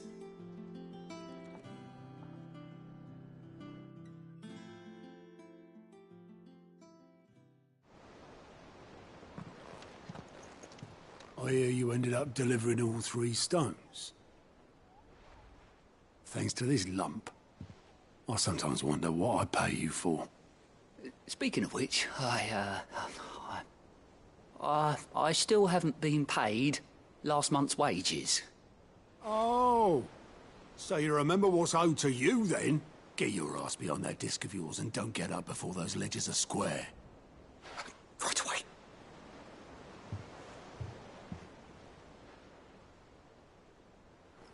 I've seen that before. Yeah. Plenty of times. It was the only goblet Sid ever used. Either out of habit, or because the filthy soul couldn't be bothered to find a clean one. I knew so little about him.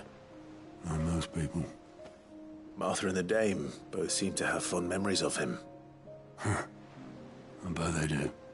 How long did you know Sid before he... Before he died. 20 summers, give or take. Back in the day, I was a purser on a trade ship, which is where I met him. He bought passage to... I forget where. And having nothing better to do on the long nights, we sat up drinking island rum till the morning bell dragged me back to my duties. Quit my post not long after that. On account of making a fine maiden's belly fat. But me and Sid stayed close, promising we'd one day sail the seas again. That was before fate stepped in and said she was having none of it. The magic woke inside my son soon after his first name day, and there was no hiding his knack. Couldn't you and your family have... My family were the ones who summoned the constable, wanted the monster taken away. I couldn't turn my back on him, forget what I felt, and I couldn't for the life of me understand how they could. Luckily, Sid was of the same mind as me. It was him who stood beside me when all I wanted was to tear the whole world down.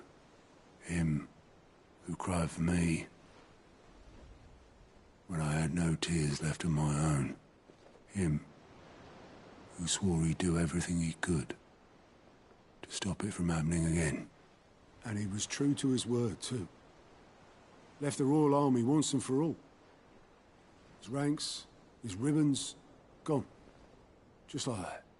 Threw away everything he had. All to right a wrong that no one else had the courage to face. I knew then I'd follow that man to the ends of the earth.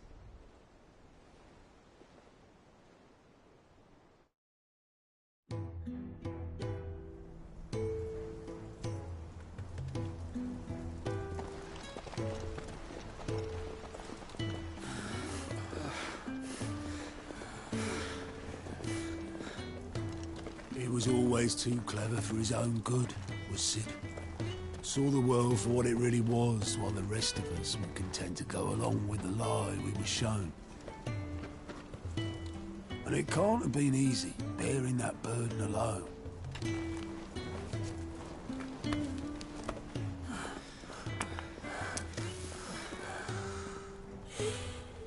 But he didn't let it stop him. He never lost faith in what he believed was right. And that gave us faith in him. Faith he'd steer us true.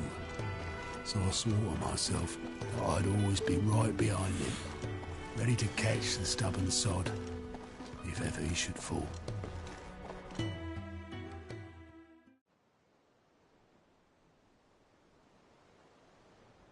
But I couldn't even do that.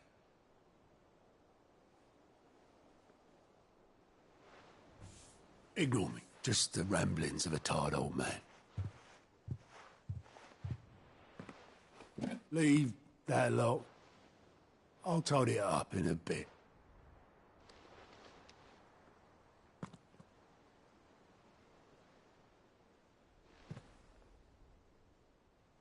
This is Sid's handwriting.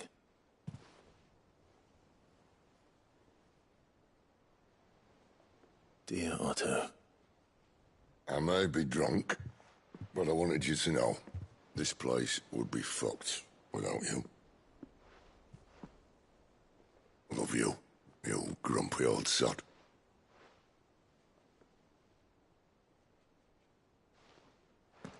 This note. What about it? Sid was right. Without you, we'd all be lost.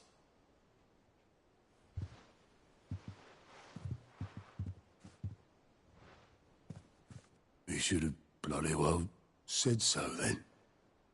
Just once. Before he went. But then, why would he? Him, or anyone? I'd only have told him to piss off.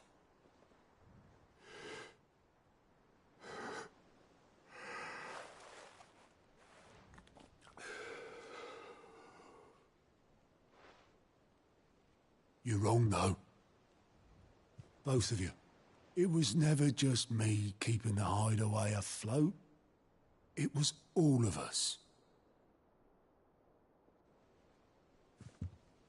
I just shoved people in the right direction. I barely seem to be able to do that anymore.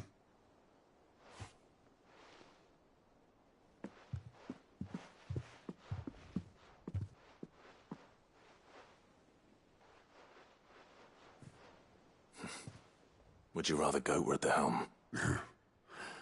Well, maybe I've got a few more years left in me. I'm going to hold you to that, Otto. Before you go,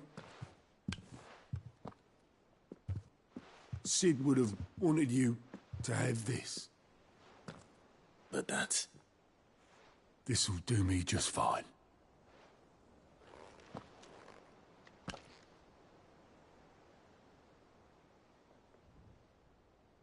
Thanks for the ray of sunshine. I'll see if I can't pay you back. Already have.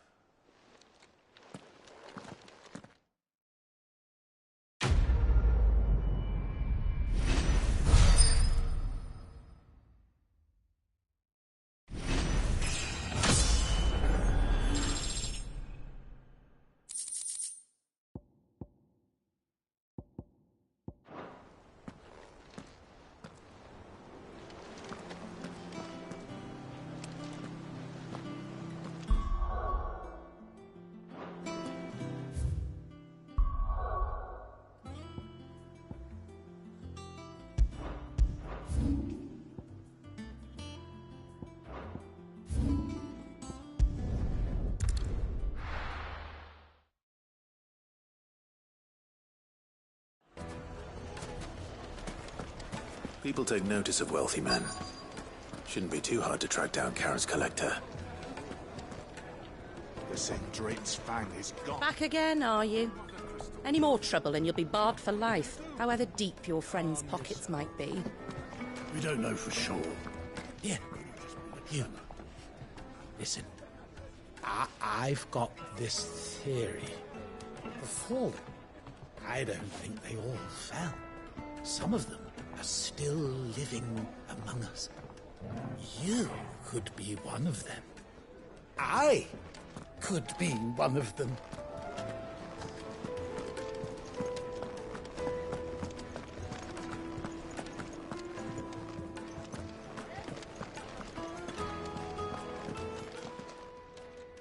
My reputation will be ruined! Ruined! Calm yourself, Lord Ignac, I beg of you, before you do yourself a mischief. Pardon the intrusion, but... Out! Get out! I paid for these rooms so I wouldn't be disturbed. Leave me be! Please, allow me to apologize. His lordship is going through a difficult time, and he's never been fond of guests arriving unannounced. Radim! Get rid of the filthy oaf this instant! Very good, Lord Ignac. Would you mind stepping outside for a moment?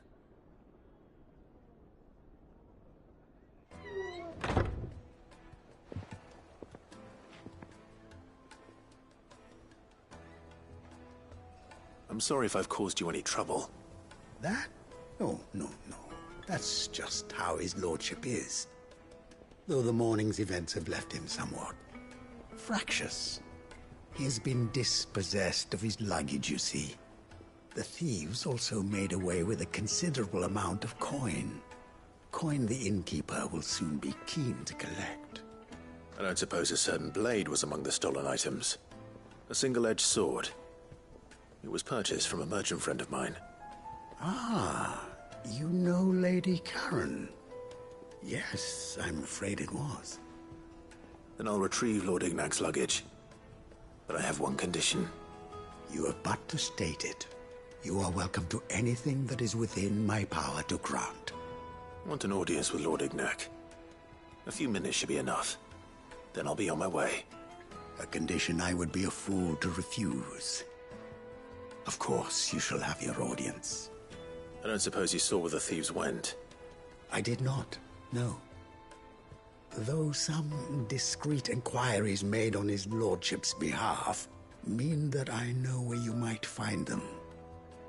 The bandit's bed. Every ill-gotten coin in Dalamil is said to pass through that disreputable corner of the Valcroy. And that's where I'm heading. I shall speak to Lord Ignac in your absence, and arrange for an audience upon your triumphant return. That will be very kind of you. Farewell, and best of luck.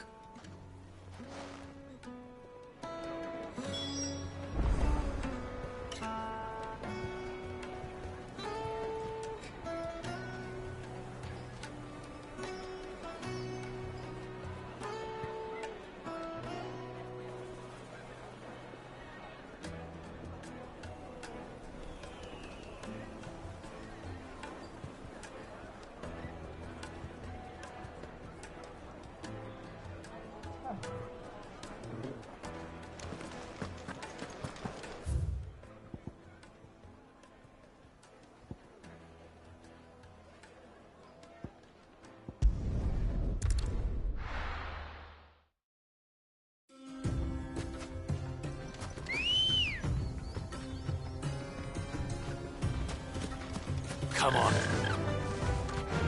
Faster!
got company!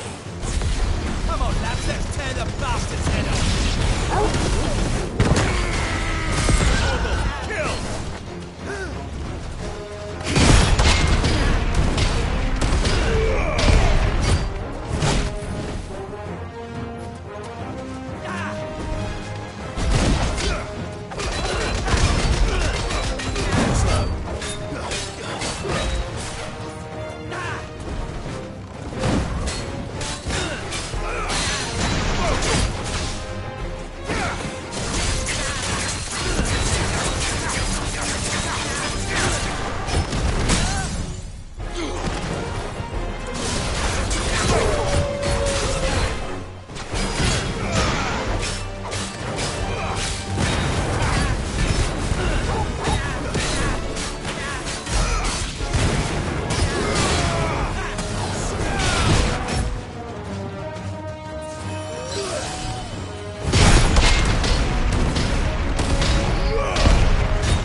This must be Ignac's luggage. Nothing seems to be damaged. All right. Let's get it back to Dalamil.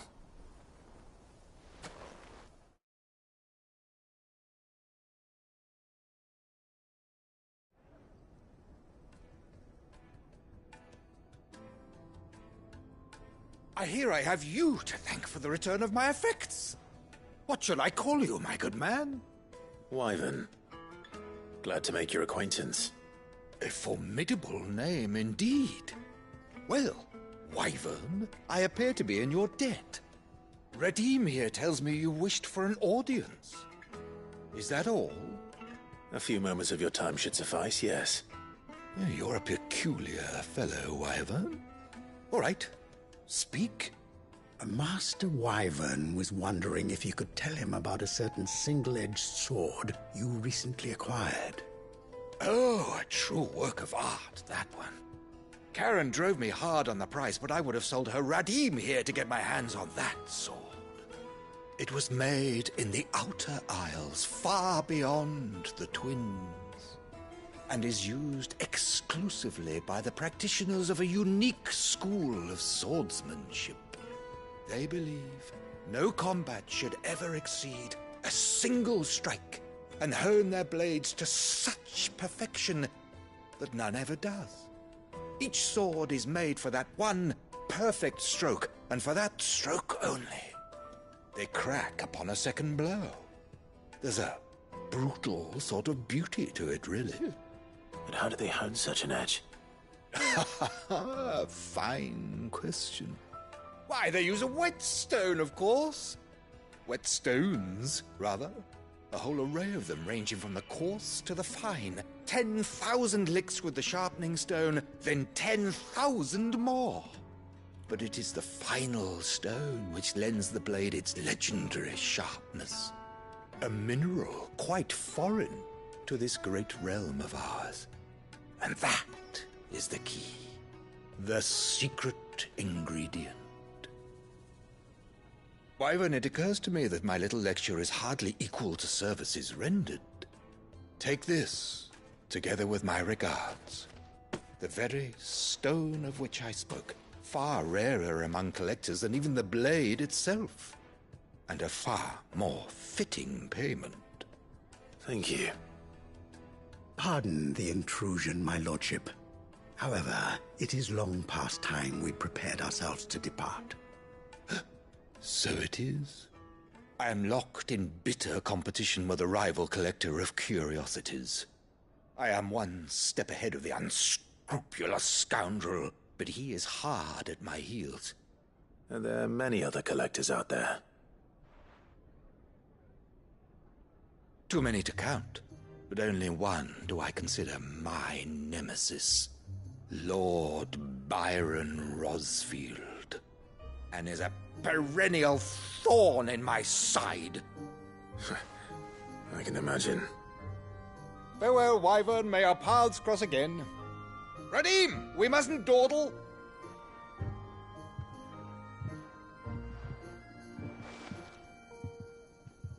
I think his lordship is rather taken with you, Master Wyvern. Thank you again for your assistance. Coming, my lordship. I'll be right there.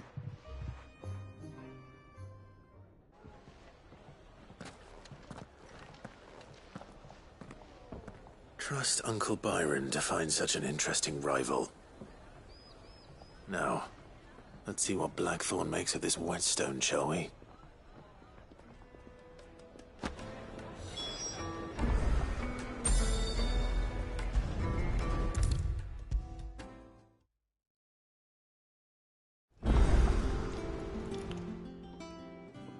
Sorry for the wait, but hopefully you'll agree it was worth it. You learned something about that sword, then? I did better than that.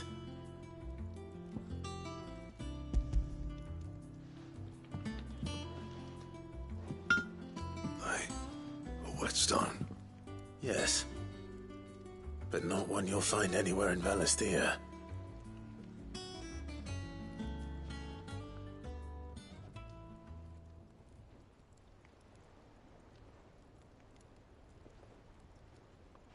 No wonder I couldn't get the same finish on the grinding wheel. One hit and all done, eh? Might not be so bad if all you ever fought were duels. But good luck on the battlefield. Your second opponent would be your last, no matter how good you were. Even so, is there some way it could be used to give the Cursebreakers an edge? I think so, yeah. With this whetstone and the right kind of steel, I could probably even make a twin of the blade that rattled me. But there'd be no replacing this little rock once I worn it down to a sliver. I reckon we get a dozen swords from it, if that. Swords that the Cursebreakers wouldn't know how to wield properly, and that would see them through a single fire piece. Nah, no point trying to copy that thing. Be about as much use as a wax anvil. But finishing our blades with a whetstone this fine, now that's something to consider. And what's finer than fallen masonry, eh? Or more hard-wearing, for that matter. Just imagine it. Good Valisthean steel with an edge as sharp as any found in the Outer Isles. I won't make a copy now. I'll make something much better. I'm sure the Cursebreakers will be delighted. Just don't push yourself too hard. Don't you worry about me, sunshine. I've been working day and night since I was half your age, and I'll still be here when you're long gone. Hey, thanks, Clive. I mean it. I owe you one, August too. It's good to know someone's looking out for me. He'll be happy to hear you said that. And I'll see that my debt to you's paid. First new blade I make's got your name on it. You come and find me when you've got the materials. All right. I will.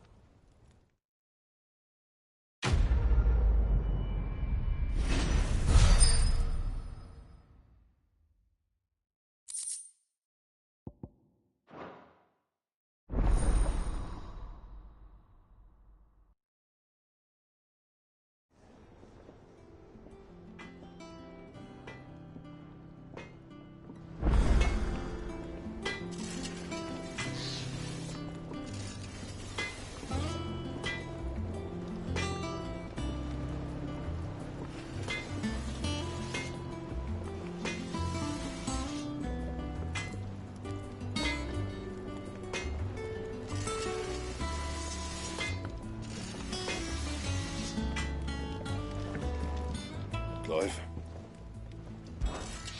do you want?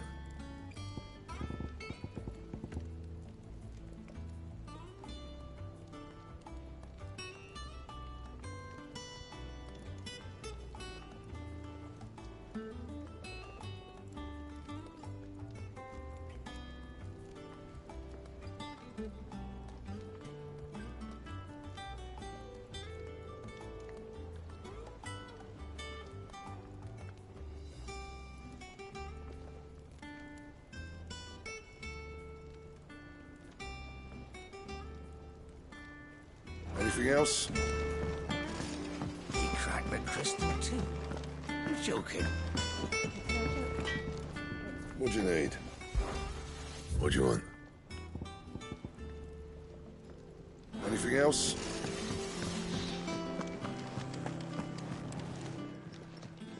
Is it business or pleasure? If you're gonna buy something, be quick about it.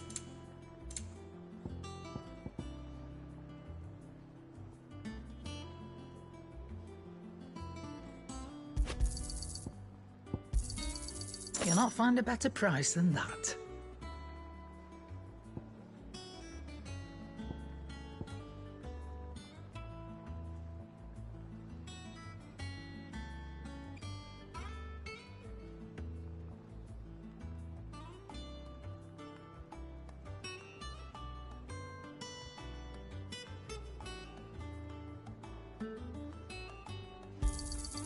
You're rubbing me blind, you know. Clive. So, what'll it be?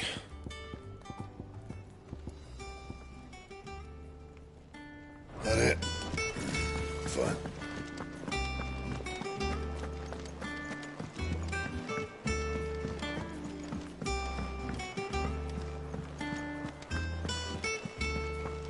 Is that the thing Toes helped build? Mid told me she was building a ship.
Let's go.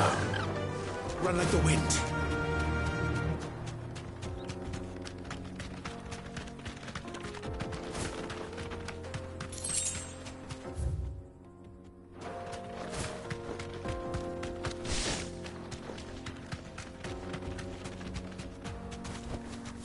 Straight home now.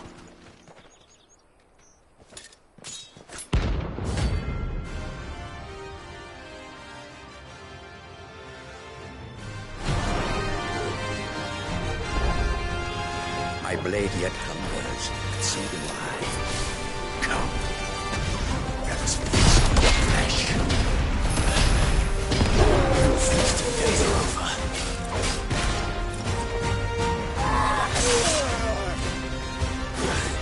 You want some more?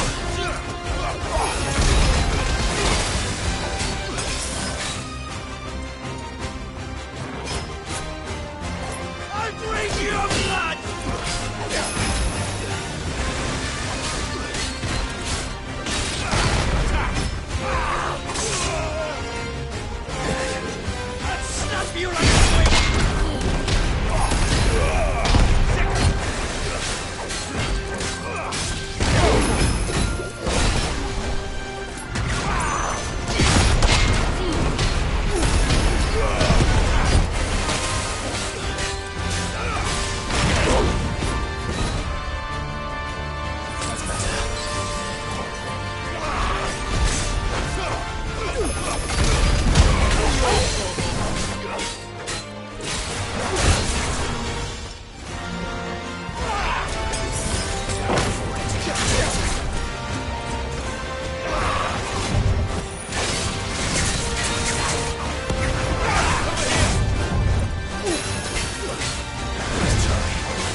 a twig!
Those who kill for sport deserve no better. I needed that.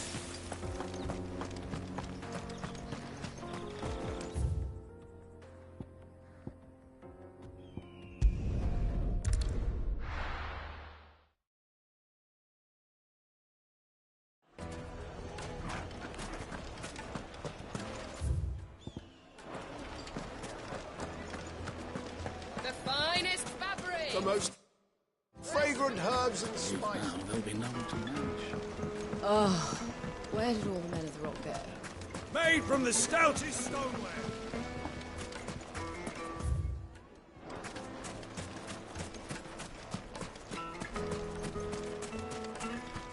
Good day, my lord. An excellent choice. Here you are. An excellent choice. Here you are. Thank you for your custom.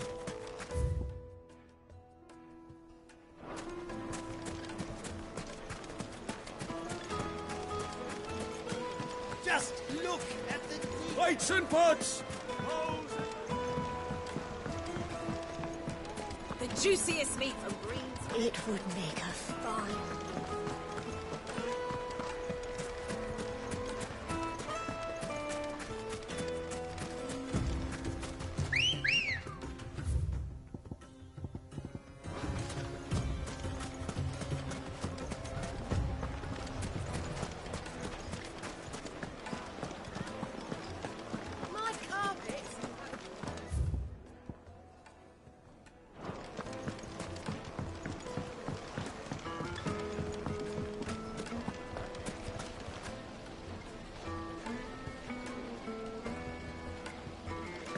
Silver platters.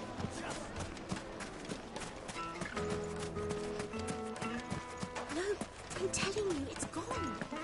That can't be true.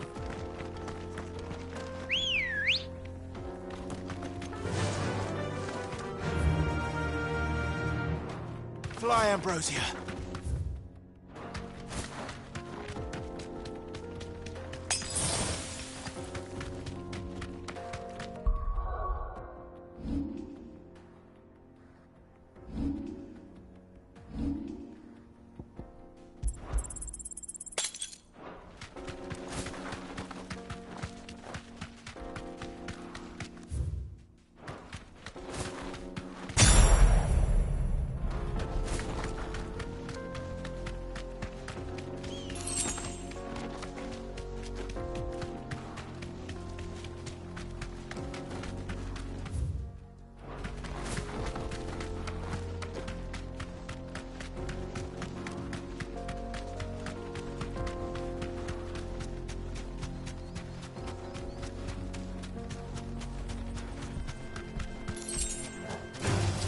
Don't get surrounded.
That wasn't too bad, was it, Torgal?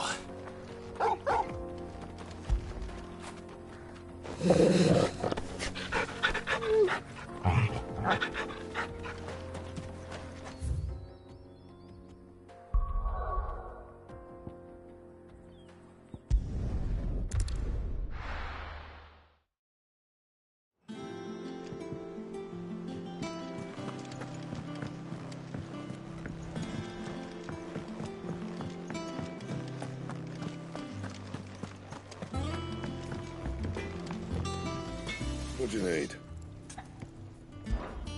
Not saying Fordian, do you? No scratches, all right?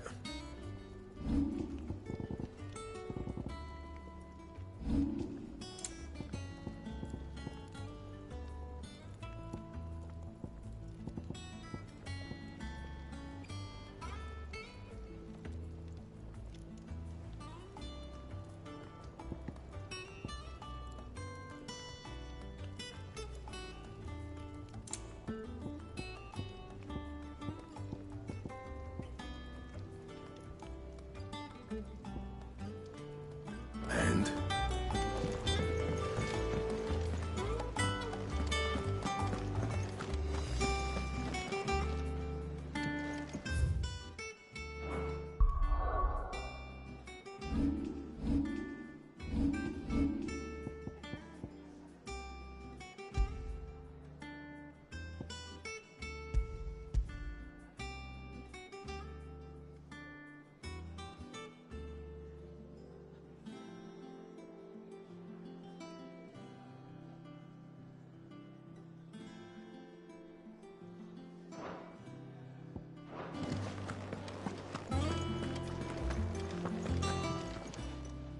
And what can I do for you?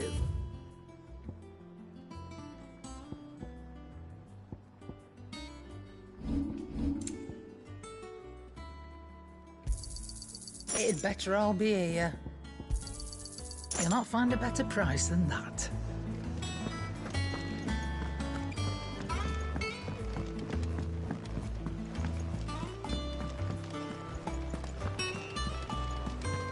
Is that the thing Tomes helped? Mid told me she was building a ship.